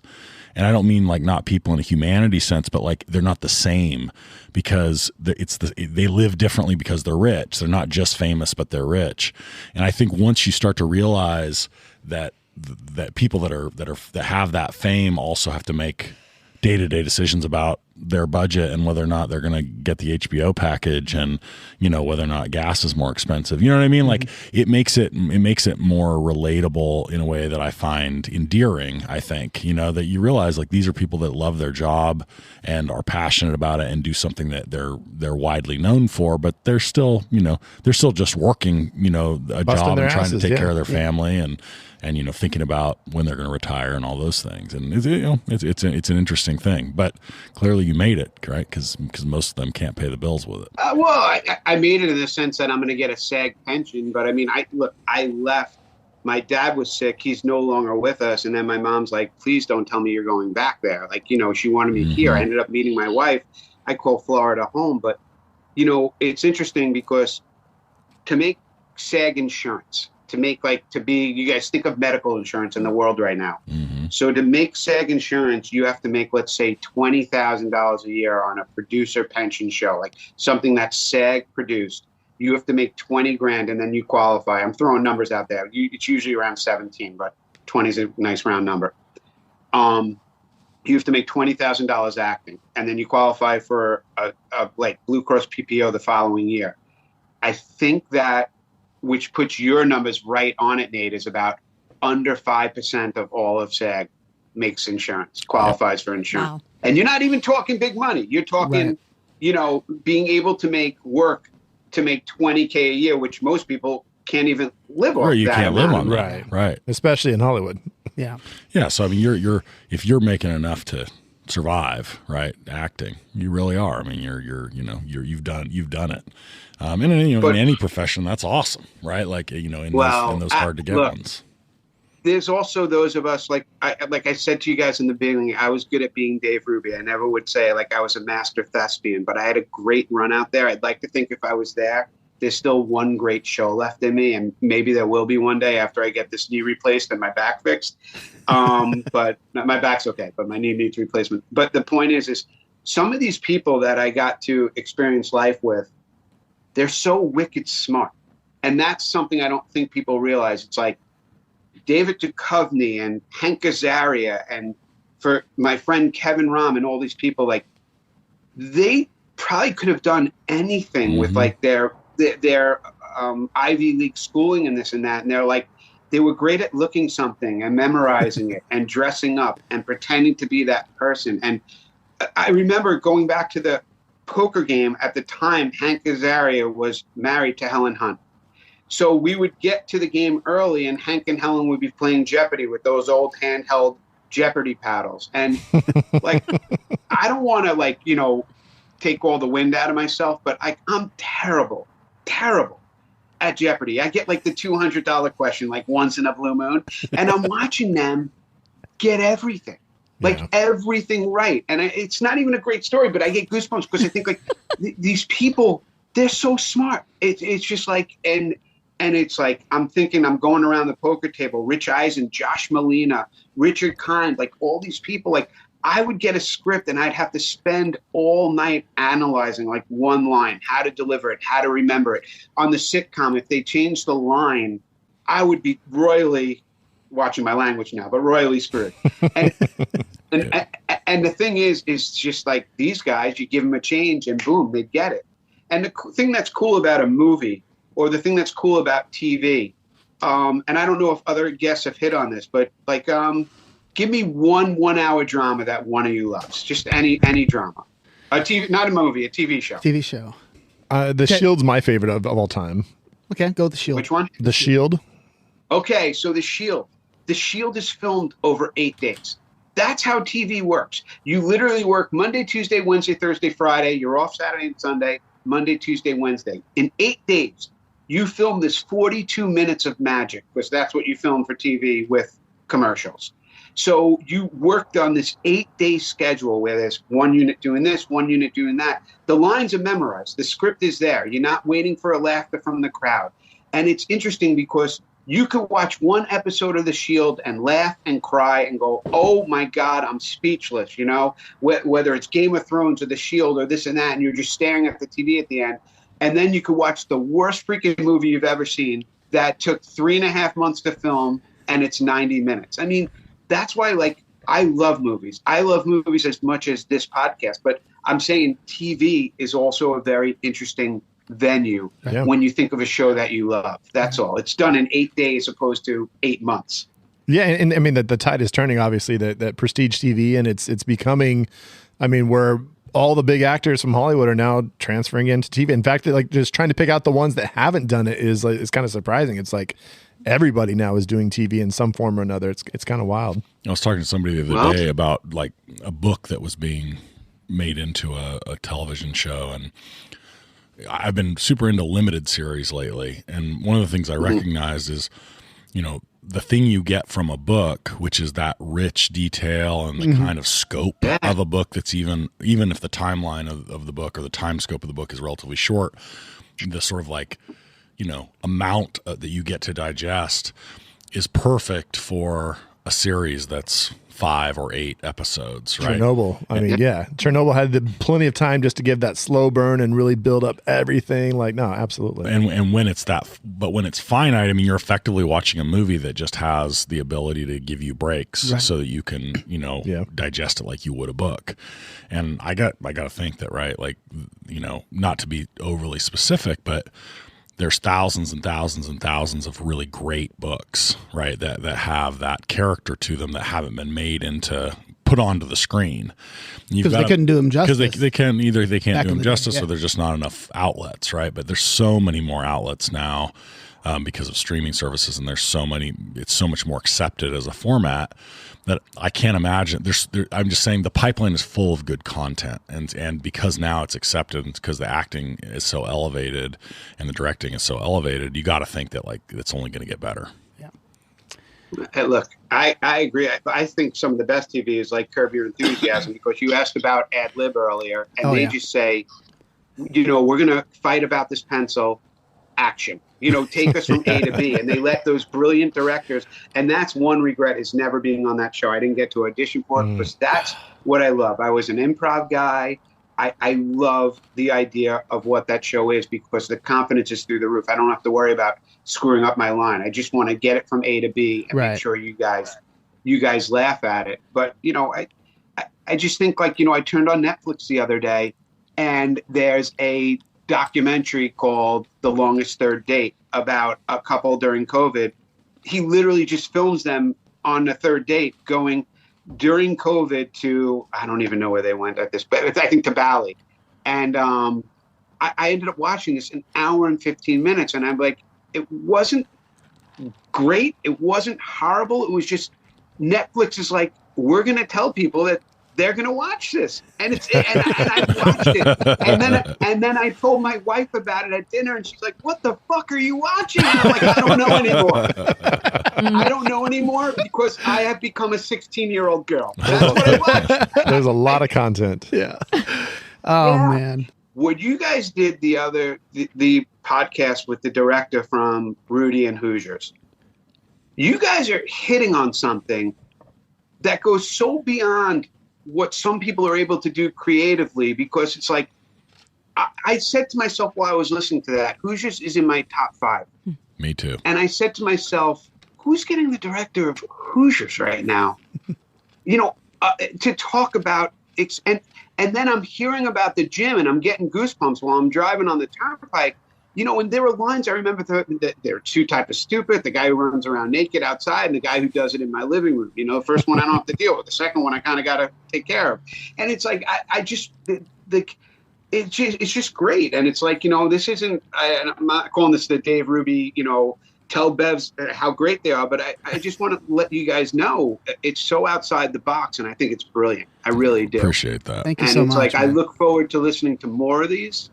And, I did, like I said, to find somebody that happened to be in my top 5, because I don't care about other people. Care about me. No, so that was pretty phenomenal. But I cut you off like 5 times. I basically do the podcast just for my own entertainment. So we're right there. Yeah. No, so, speaking to the Dave Ruby ego, I want to hear, just as we kind of sign off here, but what is the strangest place where somebody's ever recognized you? Like, what's your favorite story where somebody is like, wait a second, I know you from something? It's a good question. I mean, we were out on a boat cruise with my parents. Not a cruise, but we were out on a boat, and I don't exactly remember where it was. It was like a fishing boat, and a guy kept staring at me the whole time, and I was still new to all this. And then finally I was like, my dad's like, what's wrong? I'm like, this guy keeps staring at me. He's like annoying the shit out of me. It's just like, I don't like, do I have shit on my face? Like, I didn't understand.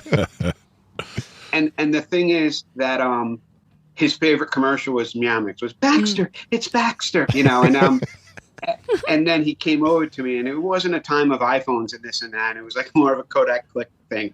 And he's like, this is my daughter, and hi, and Meow Mix is our favorite commercial. And I was like, oh my God, okay, that's cool. That's great. That's great. And we took pictures at that, and I got recognized a lot from the sitcom, a lot of ups and downs. There was a whole, like, not NFL, but back in the day there was another football league. I don't remember the name of it, but there was a team called the LA Dragons or something like that. I don't know. I might have the World League. Football League. World Yeah, I think Football it was the League. World Football League. Yeah. Thank you. And I'm in the bank filling out a check, and the whole football team recognized me from Grown Ups and went ape shit. So because it hit like a certain demographic, whether it was like the younger African American demographic or whatever it was. But this team went batshit, and I was taking pictures with all of them, and I remembered that. And another time, I was at a crazy strip club in San Francisco, of all places, called like Mitchell Brothers. Mitchell Brothers. That's famous. No, I don't know anything about that. Not familiar with that. Guys, familiar. All I know is every room I went into, I stepped in something. Like every room I went into, God, like I was like, "Where am I? Is this heaven or hell?" And all I know is I was sitting there. It must have been like 1999 or something, and it's just a place you don't need to or want to get recognized. And these dudes are like, "It's Zeke from Dead Man on Campus," and they're screaming and buying me drinks. But the ones I remember is the football team recognizing me and getting recognized for Dead Man on Campus in the strip club. That was pretty crazy. Beautiful. But my favorite recognition story, and I know we're wrapping up here, is I was in Vegas with Matt Perry, and Friends was absolutely like probably season 3 at its height, and we're in the elevator, and in walks this beautiful little woman, and her husband's a cowboy with this big 10-gallon hat and the big buckle that screams like, "I will kill you," and "I do rodeo," and this and that. And the woman looks at me, she doesn't know me, and she looks at Matt Perry, and she starts quivering, and I know you guys you can see me, but she's like, she's like, it's Matthew Perry. And he's so funny that he goes, "I'm right here." You know what I mean? It was so funny. But the husband, I thought we were going to get killed because I don't think he ever saw that reaction before from his own wife. Like she almost literally almost ravaged him in the elevator. And it's just like the power of being on something like Friends and how the world falls in love with you. But I don't know. I could go on forever. But dude, Dave, this has been so much fun. We could talk for hours. And dude, it's late. You're on the East Coast. Thank you so much for joining us. I know you've had a rough day, but God, I can't thank you enough for this. And I'd love to have you back on at some point if you'd love to come back on. Absolutely. And if you ever listen, we forgot to talk about the wedding singer. We'll cover that. We've got a few rounds already on that, so we're coming back to it. I would like to tell in closing that I was walking on a 3rd Street promenade with Linda Cardellini, and along comes a guy wearing a ripped Yankee T-shirt, literally mustard stain and glasses, and he's like, "Hey Linda, how you doing?" You know, and I was just like, who's this guy bothering us? You know, and he's like, "Adam." And I was like, "Hey, Adam, Ruby." And he's like, "Nice to meet you." And his daughter's right there, and his daughter looks like him. And again, we're going back many, many moons. And then she's like, "Adam, you need to put Ruby in one of your movies." And I was like, oh my God. And I was just like, "Adam, it's a pleasure, man. Happy Gilmore is my favorite movie." He's like, "Oh, yeah, no problem. Yeah, it's a funny one with the golf." You know, I mean, he's just that guy. He's like, in fact, like the fact that they even got him to wear a suit at the, Man of the Year or whatever that dude does not dress up. That dude does not dress up. That dude breaks out, on his lip every now and then. I mean, he's as like human as it gets. So anyway, thank you guys and ladies, and this has been an absolute pleasure. Thank you so much, buddy. Appreciate you coming. So good to see you again, man. Take care, man. I'll get out to LA soon, but you don't live there, so I don't know what I'm talking about. I'll talk to you later. I'll make the drive for you. I would appreciate that. And you know what? You talk about, it's so funny because you talk about, I could talk forever, I'm sorry, but I was listening to the American Pie soundtrack the other day, and it was good to hear you guys. Oh, thanks, buddy. There you go. All right, bro. I'll talk to you soon. All right, man. Thank you Dave. so much. Take care. Bye-bye. Bye.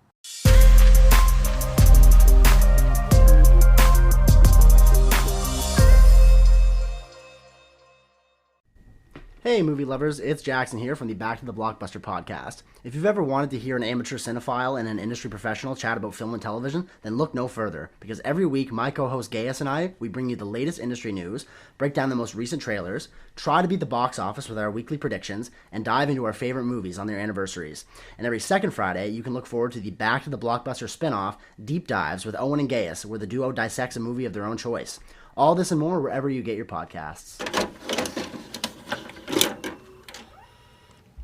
Is it a one-night stand, or do you hit it with a shovel, or take it home to mom and dad? It's like fuck, marry, or kill. It's Shag, Snag, Body Bag. All right, it's that time again to Shag, Snag, and Body Bag. So let's go ahead and get this thing going. Brad, why don't you go ahead and start us off with the first shag? I gotta say that my shag is most weddings except for your own, because my own wedding, it was like there's this stress involved in trying to make sure everybody's happy. It's not really, as much as people say, "Oh, it's your day," it's not really, because you're just like hoping that everything goes all right, and there's a lot more stress involved, no matter how meticulous you might have planned it. But other people's weddings, fuck yeah. Drinks, food, train wrecks, like whenever it's like just a mess, like those are always the best. I always welcome good times or even crazy times. As long as they're somebody else's. I went to a wedding problem. once and there was like a fight. Like the groom was fighting somebody and there was blood on the limo. It was pretty awesome as people were getting ready to leave. It's pretty awesome. I mean, I was like 10 and probably traumatized, but it was still pretty crazy. Like I was like, fuck yeah, weddings, let's do this. I love a wedding. My first time really getting wasted was at a wedding when I was like 9. So, shit happens. I always think that like in terms of people looking good and like being there to, Yeah. It's weddings, Well, it's funerals, it's graduations. You know what I'm saying? So we get your A game from. It's Huh? like if you really want to see everybody kind of trotting it out, really looking like see the best selves. It's like the Met Gala Best selves. funerals. Yeah, it's funerals, it's weddings, and it's The Met Gala. graduations. Yeah. Did you ever like take a date to a wedding? Like back in the day? No, there was no back in the day. Oh, we do But what have if your date catches a bouquet? we do have a picture. Was it from your wedding or is it from Nate's or from Lieutenant Dan's wedding where it's me dancing with somebody and we have not ever figured out who I was dancing. That was mine. Yeah. Oh, see, We still don't know. I'm dancing with some girl and we No one knows who it is. we can't figure out who this girl So is. you were there, stag. You just kind of. I was in the wedding. Oh yeah. But you weren't You there didn't have with a the date. date. No, But you're. I had a tuxedo on. Okay. I wonder if you closed that night. Yeah. You just don't remember. I don't know. You were a non-alcoholic wedding, so it wasn't that crazy. Was there no alcohol at my wedding? Pretty sure there wasn't. This is my first wedding. Yeah. I was like, I do not remember that. That marriage didn't. Second last. one I was involved as well because I Predictable. might have actually married Yeah, him. the second one you married me, and there was a lot of alcohol at that And one. that one's still going. So That one's going great. That was the missing link. Nate, what are you gonna shag from? next time I'm actually going to be marrying him. Like not marrying him to somebody else. I will be marrying him. Maybe in a throuple. You're hard to betrothed. say.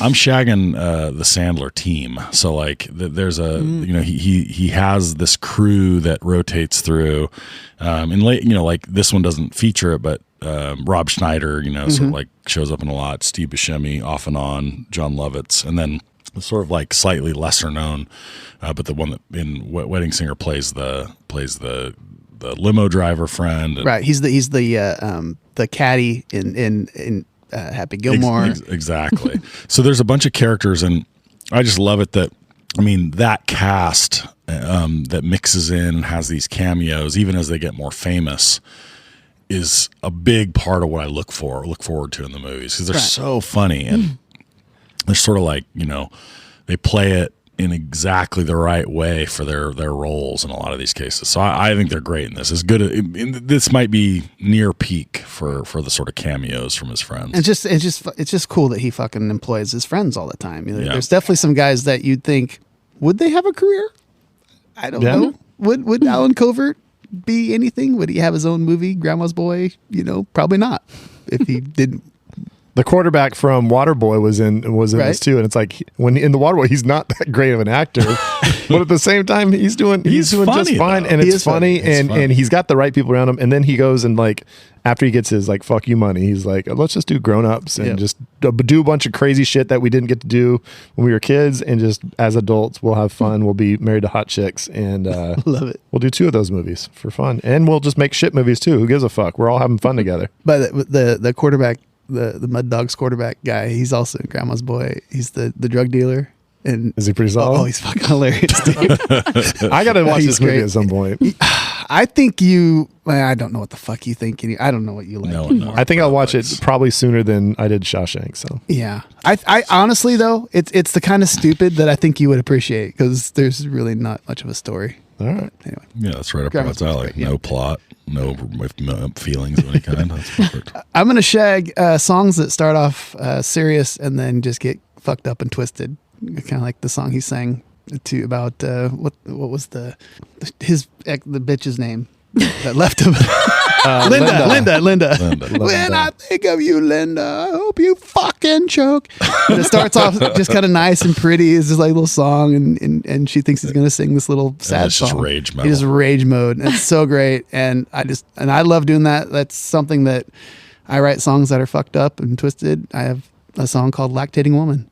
and it's one of the most beautiful songs ever written. What if we change? What if we changed BVK podcast to like the PG-13 movie where you only get the one fuck? Ooh. How would we decide? Like, Who is would it get whoever the uses it Fuck first? each week. Maybe that would be the prize for winning the last draft. You got to say You fuck. think you could hold back that long? No. By the way, can we not skip over the fact that lactating is a beautiful thing? It and is. You should keep that. I'm telling you. It's very beautiful. I'm telling you, what someday, maybe if we do the movie Knocked Up, then I'll perform it. You're going to lactate for us? No, I'm going to sing the song. for you. Because men can lactate, right? And I'm right about this. Why are you looking at me? Don't look at me. I don't like Carrie as the arbiter of things. I'm like, Carrie, She's our judge. Carrie, Don't have me weighing in on men's reproductive men can organs or lactate, not. can't It's- I think my they can. gosh. Somebody look that up and Yeah. email us. I don't want that in my history. Let's move on, shall we? Let's leave it to yours. Somebody go incognito mode and then look that up. Let's jump over to Snag. Nate, get us going on the snags. Well, in the spirit of pissing directly up Brad's leg, I'm going to Wait, take. that can't be That's a not a thing. thing. That cannot be a thing. Pissing up Brad's leg. Yeah, it's Like pissing up, like I'm just kind of pissing all over it, or like you're No, on the like- ground, like lying down, pissing up my leg. It's a saying. Pissing up. You That- say pissing up someone's That leg. is not right? a saying. Who says that? Nobody, I'm telling you. Nobody it's has a ever saying. said that. As of Hold today, up. Nate says that. I'm going to Google this. And Hold he's up. the only one. Did you see it on a shirt? I mean, No, I swear to. Okay. A misprinted shirt. I swear I've been using pissing up people's legs for years. You're telling me that's Is it not pissing up a tree?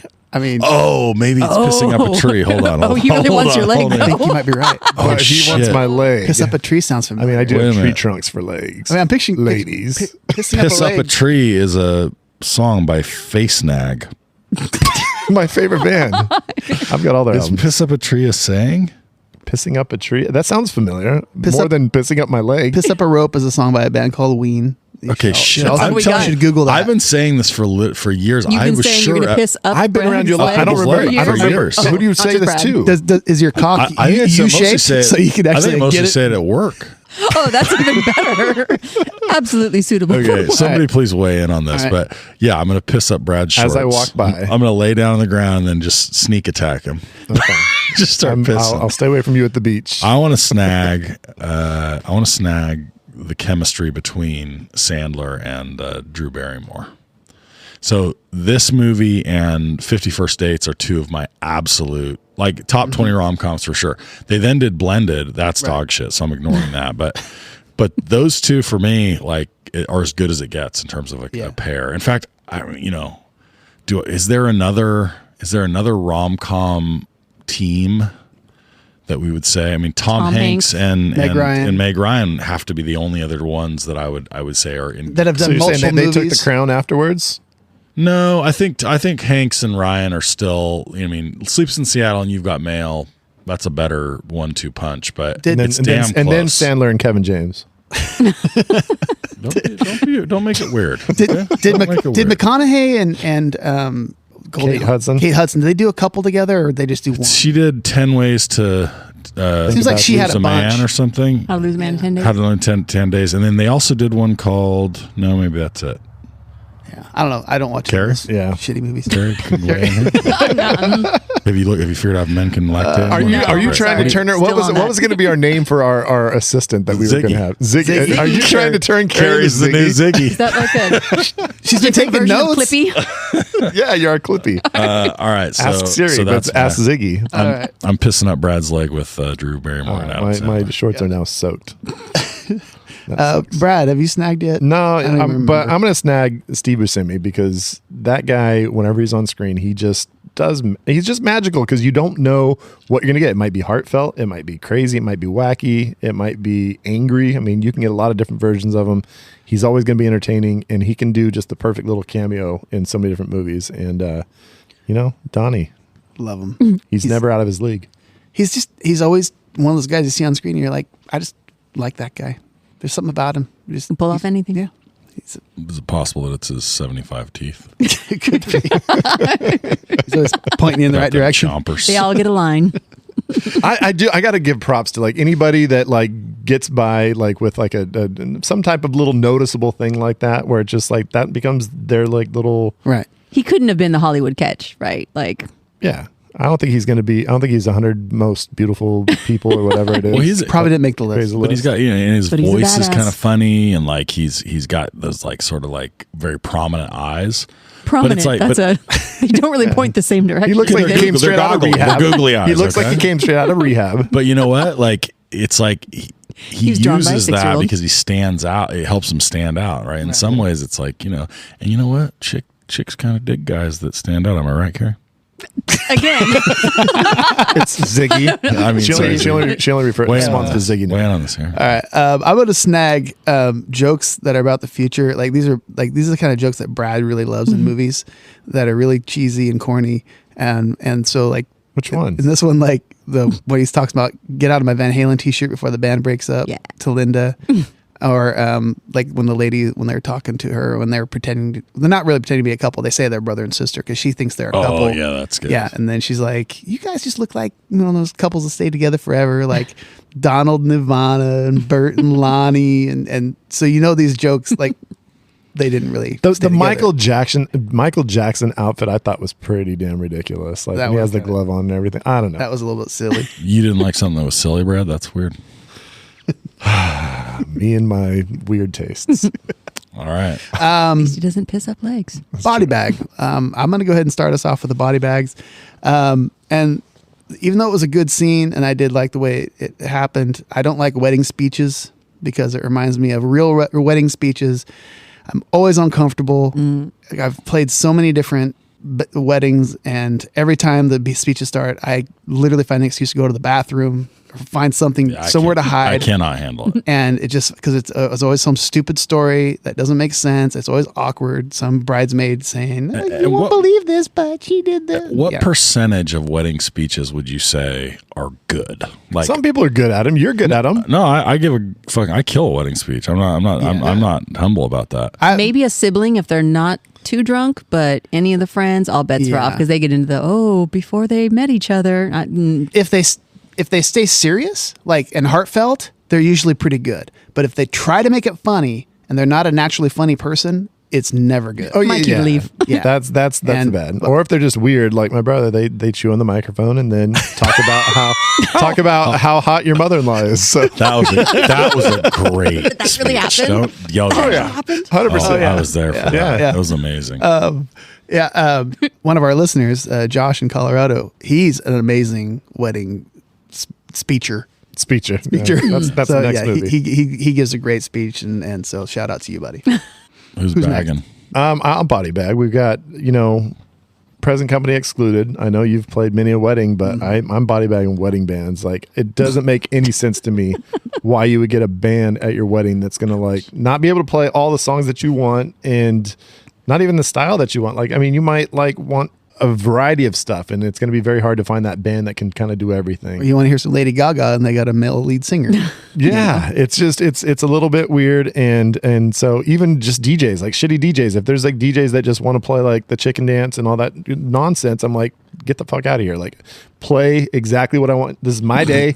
So my bride's day. Let's hire a DJ that literally just can do what I can do on my phone. Well, back in the day, obviously now, yeah. My friend had his renewal vows, and I stood out on the dance floor dancing with folks, and I was DJing off Spotify, off my phone. And it was just fine. The party was going, and every jam that came on, people were happy. And then an ad came on for the Dead Lightning, and you're just all okay. Just 30 seconds. All right, everybody's teeth good. Okay, great. Go grab a drink. Yep, Dr. King Dentistry. Okay, perfect. Who doesn't pay for Spotify Premium where you don't have ads? I might not. Free. Oh my Free 99. gosh! I'm not don't gonna pay. I'm not gonna disagree with you at all because I don't know why anybody pays us money to play at their wedding because we're expensive as shit. I would never pay as much money as we charge for weddings, but we get it all the time. And like you said, there's songs that we can't do because we just don't have the right people in the band. We don't have the right instruments sometimes. And Do they feed you? they always That's what I wanna know. They always feed us. And even though I don't like to eat before I play, Well, see, there you go. Then you're feeding like one person as a DJ versus like 5 or 6 in a band. Yeah, so right? just So why would you? More money, and then of course you got bands usually drinking some cocktails up there too, and you never know if they're going to get hammered and do crazy shit like maybe your brother might do every now and then. And he fell off the stage or something, didn't he, one time? yeah, it wasn't a wedding, but yeah. Well, he's done that. What kind of weddings do you guys have? But anyway, yeah, it is weird, and like we've told a lot of people, it's like, especially like when they want like first dances and stuff, and they ask us to play those songs, like, oh man, a lot of pressure. It's a lot of pressure Because have you ever played the Walk Down the Aisle? We Canon and D. We actually have. We did me and Matt and Jeff did an acoustic song, a country song for one wedding. Taco Bell. Your brother played piano years and years and years ago. He played the wedding march, and it wasn't good. I was like, why are you laughing? and oh my god, dude, it was awkward. Did he try to do his own like artsy version, or was he drunk? He was trying to play. He just didn't. He just didn't know it. And it was so bad, and that I ran as fast. I had to get away because I couldn't hear it. I seriously, because I felt so bad. Like that's what they're walking down to anyway. We had a wedding here at the Bev's Outdoor Studio last weekend. Oh, really? Nice. Did you DJ? Everybody end up in the pool. Like in clothes? Oh yeah, bride, groom jumped into the pool about an hour. It was a and a nice half warm weekend too, so it was actually probably perfect. Yeah, it was a little cold. I turned on the hot tub, seeing it coming. Yeah, like the last hour of the reception, just people were in the pool. It was partied in the pool. Oh, so that's who drank all the BVK. Yeah, no, it got tapped. But it got tapped before that. Yeah, the Modelo was leftover wedding beer. Yeah. Oh shit, I love it. All right, where are we at? Have you body bag? No, my body bag is that I didn't like that they had the romantic climax of the movie on the plane. There were a lot of other places they could have done it at a wedding. They could have done it at the 50, the like anniversary party. I mean, I don't know. The plane felt like it was sort of like forced and contrived and like one act play, and I didn't like that. So I'll take that and change the setting. I'm on a body bag. Your second body bag. The first body bag was better because it was about Brad fucking up. You know what? Brad still has in all seriousness, This weather, I blame it on the weather. You know what? Brad does all of our recording and all of our editing, and the number of fuck ups Brad has is he bats like 999. Right. Yeah. So this is the ratio. Brad, we love you, man. You do the Lord's work here. He's beating himself up so hard right now. He is. And it's actually totally fine. It's making me sad because dude, you have no reason to be that mad at yourself right now. No, just wait until I'm shitting all over the place and I'm not here. I can't. Oh, dude. You still have an excuse. We literally can't record. If Brad doesn't show up, I don't think we can do it. It's not that hard to push buttons, Nate. Yeah. Oh. I'll come back from shitting myself all week, and then there'll be labels on the buttons, and oh, you fucking rookies! Now Scott's pissing up Brad's leg. Quit pissing on my leg, gentlemen. Let's move on to our next category. Let's do some streaming racks. Oh, streaming racks. Oh, okay. Well, now we're talking about streaming. Yeah, pissing up legs all over Brad's leg. Am I right, Carrie? That was a good segue. Whatever. Crackle, Pluto, HBO, Find Anime on Crunchyroll, Peacock, Hulu, Disney, Netflix, Tubi, Sling TV, Showtime, Fubo. What the fuck is Fubo? I'm sure it'll cause a sensation. It's a streaming recommendation. Oh yeah. Okay, so what do we want to recommend to people that is kind of similar and is hopefully streaming? Sometimes we've gotten off the it's actually streaming kick lately, so hopefully we got something people can actually watch. I have one that's streaming. Okay, what do you got there? So I've decided, and I've done this many times without making this decision, but I've finally actually established this, that I do not give a fuck if I've recommended a movie before several times. Okay. I think I established that with Amelie. Actually, you know what? Hank, if you're out there, and of course you are, what I want is the metric of who has recommended the same movie the most and what movie that is. Yep. Oh, boy. Yeah, I want to see that. Because Amelie, which I believed until I think the last time you recommended it was a cartoon. And I finally was like, is that a fucking cartoon that you keep recommending? Which would be on brand, right? Well, I'm just saying, it's going to be your but Shawshank, which is going to make me sad because I really want you to watch that movie. I can't wait till I watch it and then I can just be kind of meh about it. You're going to be 60 and you'll be like, yeah, I finally watched that fucking Amelie. You know what I'm going to watch soon that that I heard somebody recently say was great was I don't remember the name of it. I'll check in. Lawrence of Arabia. Lawrence of Arabia. Has anyone seen that? Yeah, back in the day. Never watched it. No. Somebody was like talking shit. You've never seen it either. How about Ben-Hur? I've seen Ben-Hur. You've seen hours Ben-Hur? of it. A couple hours of it. How many hours is it? There's a lot. Well, There's Lawrence of Arabia is close to 4 I think. supposedly. Right. Yeah, somebody on one of the pages was like, they just saw it for the first time and they were raving. And I was like, do I really want to watch this movie? Am I going to watch this movie and be like, this would have been good when movies were made 70 years ago? And now it sucks. Right. So how many episodes would a 6-hour movie take you? Oh, we haven't talked about episodes in a while. That's a nice callback from back in the day. It would take you half a year. Good luck on that. I've got to We'll see say, what I've got to say that I've done better with. I've been watching movies in larger chunks, but still not on larger screens. All right, so my streaming recommendation, which is on Apple Plus, is Cha Cha Real Smooth. So I think I've recommended this on the pod. I think you've recommended it once. Okay, so I'm not even close to maybe Amelie. you talked about it twice, but I know you recommended it in streaming rec. This once. might have caught up with Sleeping with Other People for me. I think I've recommended that 3 times. But anyway, so that one's, there's a character, the main character in that, and the sort of action of it occurs when, not weddings, but he's like the bar mitzvah party maker. Right. And it's great. It's super, super fun and endearing, and so it kind of reminded me of this movie. So if you love yourself and you want to enjoy life, you should probably watch that. So a better version is what you're saying. Well, I'm saying that for people that have terrible, terrible taste in movies, they might not like this either. Oh, okay. So you shouldn't watch this either, because Probably won't like it. Streaming recommendation for everybody except for Brad. somebody whose favorite movie is about bands playing against each other. Scott Pilgrim? Yeah. It's not about a battle of the band. I haven't seen that, dude. Oh my lord, that's 2. And you can't crosstalk it. That's 2. All right. Okay. That's it. Brad, let's hear it. We already. But this is easy for me because there was 2 Adam Sandler movies that came out in '98, and one of them was great, and one of them sucked. And the one that was great was The Waterboy. You got to check out The Waterboy because it's got the same thing where he's not the asshole Adam Sandler. He's very endearing. He's very sweet. But it's just got a lot more comedy. It's just crazy football action. The old Mud Dogs are just one of the best college football teams of all time. Absolutely. So I mean, I'm not going to talk shit about Waterboy. I will talk shit about everything else you say. I will talk shit about Waterboy. But wait, what will you talk shit about? It's on Hulu. I guess that's a reason to talk shit, but Well, we've already covered this, so I'm not going to keep going. all right. I have a little bit of a different direction, because this to me kind of classifies in that tricky category of a musical, but it's not a musical. They kind of trick you into liking a musical, kind of, And I know you hate real musicals because they're about singing dialogue. We've gone through that, which is why this isn't. As long as my objection is continue Right. to be registered. This isn't a musical because it's just the performances are in the movie. But there's a similar romantic movie. going with It's not Grease? a comedy. I'm not going with Grease. Let the man finish.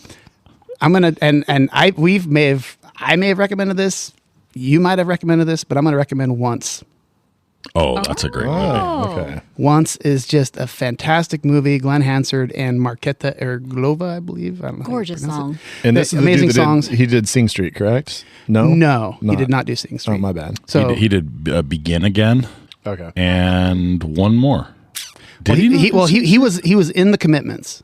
So Okay. he was one of the band members in the Commitments, Okay. and he's an actual singer songwriter. Okay, maybe that's he's in a band there's called The Frames. There's like a trilogy. It's Once, it's Begin Again, and maybe it's The Commitments. I just mean like he has 3 movie music movies. I'm pretty sure. I've never seen Begin Again, so I don't know. Oh, dude. Oh, it's a good one. Oh, it's really good. Yeah, Keira Knightley is a phenomenal. She sings. She sings But I legit. thought you don't like singing movies. Okay. All right.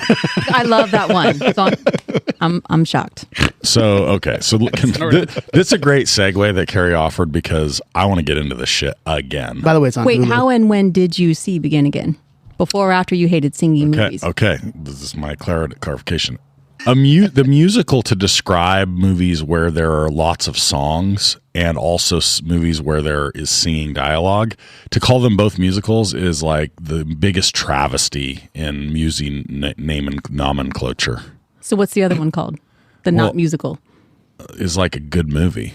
and then musicals that's are fair. dog Begin shit. Again is a I don't good know. movie. No, Begin Again, no, because So nobody sings dialogue. Is that what we're saying? zero dialogue song. It's just people. It's a movie about music where But you music get is some performed. interludes where they're actually going to be singing and like performing. That they have songs about what's going What on. does in the that movie. mean? What do you interlude? Wait, they have songs about what's going on? Okay, wait. No. The songs tell the story of the movie, wouldn't you say? I mean, there's so. Maybe they're not singing God all the lyrics, Damn but you, Carrie. Thank you so much for I don't want joining to us, get Carrie. into this. This is I don't want to fantastic. talk about this. I'm not listening. Okay. No, It's a I great mean, movie. okay. Yeah, I want to hear what you were saying about Brad about the musical interludes. So you're saying part of what makes it a musical is that like they're singing as a transition point or something? Well, you're just going to watch them perform songs. Like that's yeah, but that doesn't like make A it Star a Is musical. Born, right? It's just like they perform songs a bunch in the movie. Have you not seen that? I Get the fuck out of here, dude. Are you We're gonna have kidding a me? trade-off. We're the worst movie pod. Brad and I are going to be like two little kids with baseball cards. I'm going to basically his office and I'm going to be like, you got to watch this. Okay, I got to watch this. Yeah. Okay, so no, it's the story is about a musician, about musicians. Like so, like it'd be like saying that a movie about trash, about like garbage men, is like a garbagical. Garbagical. That's my favorite word ever. Right? Like it's a movie about garbage men. Like it's a movie about musicians. Just, Right. That's not the same as Well, like somebody that was so stupid they couldn't write real dialogue. Does anybody call like A Star Is Born or whatever the movies you guys are talking about? Do they call them musicals? Yes, in the like if you go look at the Golden Globes and you nominate them, it's for comedy or musical. Star Is Born, spoiler alert, not a comedy, but I think was nominated in the musical or comedy because it's supposedly a musical. That's dog shit. Okay. And you heard it here first. All right. settled. Okay. Anyway, check out Once. It's on Hulu. Amazing movie. I remember the first time I It's a watched great it. call. I just had the biggest goosebumps And ever. such It's so good. bittersweetness in the best, but Yeah. also worst way. Great It's story. great. Awesome. Dragging a vacuum around town too, huh? That's right. The Hoover repairman. Okay, so let's move on to our alternate endings. No jet wash for Maverick, Meg's still on that goose stick. Iceberg list Titanic, Leo's drawing that nude shit. Jim fucks Nadia like we all thought he should. Ricky and Doughboy get the fuck out the hood. Luke hooks up with Leia just like he's intending. It's time for a reshelf and alternate endings. Here's the point of the show where we decide to possibly fuck up a great movie. Right, Brad? Or make it better. Right, Brad? I gave up on this one. I couldn't think of anything that I wanted to do to it. Well, you had issues. I mean, I figured you could probably fix it somehow. All I can think about is like I wanted to hit what's his name with the guitar like 17 times. The boyfriend. Oh, Glenn. Okay. Yeah. Well, that segues kind of nicely into. I'll give you an alternate ending. Okay. So, it's more of just something to add to the ending. So, you know how sometimes in the movies the way they kind of take the characters and they'll like show a little picture of them and they'll say so and so this is what happened to him after the movie. You know, they have like a little title card. One of my favorite kind of endings. Great endings, right? So I want that to happen, and so it'll start. Movie will end. You know, the wedding, all that stuff, and then it'll show a picture of Sammy, the limo driver, and what's her name, Holly, the sister. Yeah, you know, they're hooking up. They're hooking up, and then it might say something like, they get married, they found a catering and limo service, which eventually becomes DoorDash or something stupid like that. You know? Okay. Yeah, I love that. Okay, and then they show Steve Buscemi. He becomes the hottest wedding band in town. You know, which is Self-taught. right? Self-taught. No lessons thanks to you, Dad. Thanks, Pop. Yeah, and then they say Robbie and Julia live happily ever after. Robbie becomes a famous songwriter. Most importantly, you get the card with Glenn, and it says Glenn gets caught doing inside trading, gets life in prison, where he becomes grade A choice meat for his new cellmate. Okay. And that's how then the you movie see ends. the cellmate behind him, snuggling him in the classic trope. I mean, as if white collar crime goes to prison. Well, This was back in the day when prisons were. No, wait, never mind. because White collar crime never went. my biggest issue with the ending of this movie is the fact that Glenn, he gets shoved into a bathroom and that's it. That's the last we see him. I wanted to see a little something more than him just losing the girl. Okay. All right, so it's 1985. What song, you said he becomes a famous songwriter? What song is he famous for writing? What would we Oh say? shit! What's the song that's gonna like set him off? Put me on the spot. No, well, Yeah, I got nothing. okay. I was just trying to You think got of like what would make him famous. Like what song could we say he was responsible for? I was thinking something like Two Life Crew. That's what I was thinking as well. Sounds like that was going to be his wheelhouse. Like, it's probably too early, huh? I was going to say Jump by Pointer Sisters. No, too early. Too early. I don't know why that popped in my head. Everything by Justin Bieber. He probably would have started writing pop Hard songs. Bieber. Yeah. Okay, I want to satisfy Scotch's. I want to quench Scotch's thirst over there. Oh, real quick before we go, that I just want to say, Scotch, if you I don't think you've ever read the Small Town Boys script. Has he? Oh, I started it. I didn't finish it. Yeah, thanks. What a Asshole. fucking asshole. If you would have got to the end, it's right up your wheelhouse. It's your favorite type of ending. All right. That's how cliche we are. Well, I lost the link. It's a little formulaic. It's not entirely formulaic though. There's heart, little heart, little bit of curveball. Okay, so we're on the plane. Everything's happened exactly as it has. Okay, we're on the plane. Glenn gets up. He's pissed. He's going to try to challenge it. Billy Idol gets in his way. He's like trying to push past Billy Idol. Billy Idol pushes him back, pushes him into the bathroom, and then right before he closes the door, Idol just absolutely leaps into the bathroom, fangs extended. Door shuts behind him. A little bit of blood comes out of the bottom of the like underneath the door of the bathroom. Wedding Singer Till Dawn. Yeah, there's the dawn. That's the one. There it is. There it is. I don't know if there's any other way to end this movie. I mean, it's a great end. The plane goes down. I mean, I was thinking of the plane goes in. I mean, sometimes I do like to think about like, what if movies really engages in some serious fuckery, like a movie that's just like this one, but then like she just is kind of not into it at the end. Like he sings the song like, and "That she was just nice." all that was super nice. I kind of want to find myself. Yeah, I'm she's not like, here you know for either what? of Thanks you. for reminding me that Glenn's an asshole, but Glenn's you an know asshole, what? but- I think I'm ready just to kind of go on my own. I'm a pretty cool chick. I'm not going to date some fucking wedding singer. Yeah, and then that's it. She doesn't need to use him. Like he doesn't have to be the reason why she leaves Glenn. She should be coming to that conclusion on her own. Yeah. And just like go out and find her own thing. Oh, she's like, you know what I've always wanted to do? I've always wanted to be a reporter and go infiltrate a high school. Right. Maybe some stats rape. and then it's never Julia- it's Wedding Singer 2, Never Been Kissed. Julia Gulia becomes Josie Grossi. Oh, look at that. There's so many connections. The initials, it actually makes a lot of sense. Is there a chance? Is there a chance that those are Same spiritual universe? sequels? That's the same universe? It could be. Could be.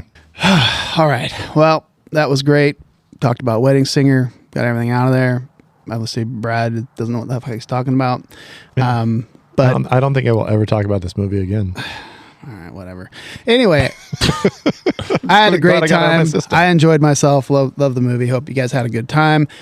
Next week, we are going to do a draft based on, I mean, obviously, Robbie Hart, best cover band around. And so we kind of wanted to do a draft based off of a great cover band or great cover songs in a movie. So we are going to be drafting the most memorable cover songs performed in a movie. And we'll get into the caveats a little bit next week once we get into that. Well, we've done original songs before, so we did original songs from movies. Right. So they had to have actually like been performed and created by the band in the movie. Right. So this is a new one for us, and it's not just cover songs that are playing in the background of some dumb scene. Correct. This is the actors and actresses are performing. Right. And what performing means, well, I guess we'll talk about Yeah. it. Carrie, if Zach still has dysentery next week, will you draft with us?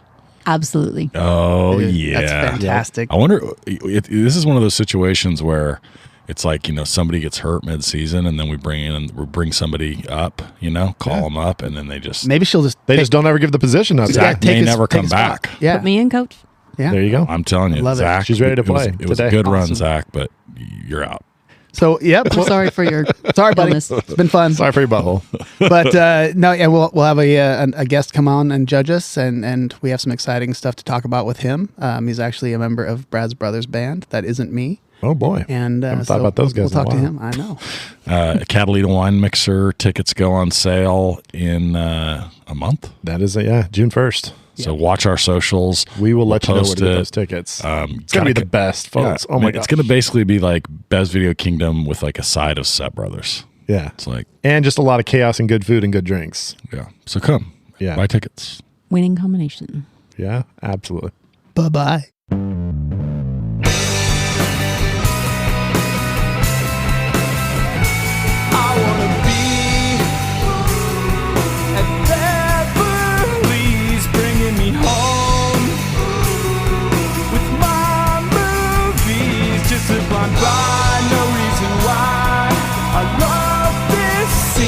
Nate, I can grab your favorite podcast. Let's start this thing.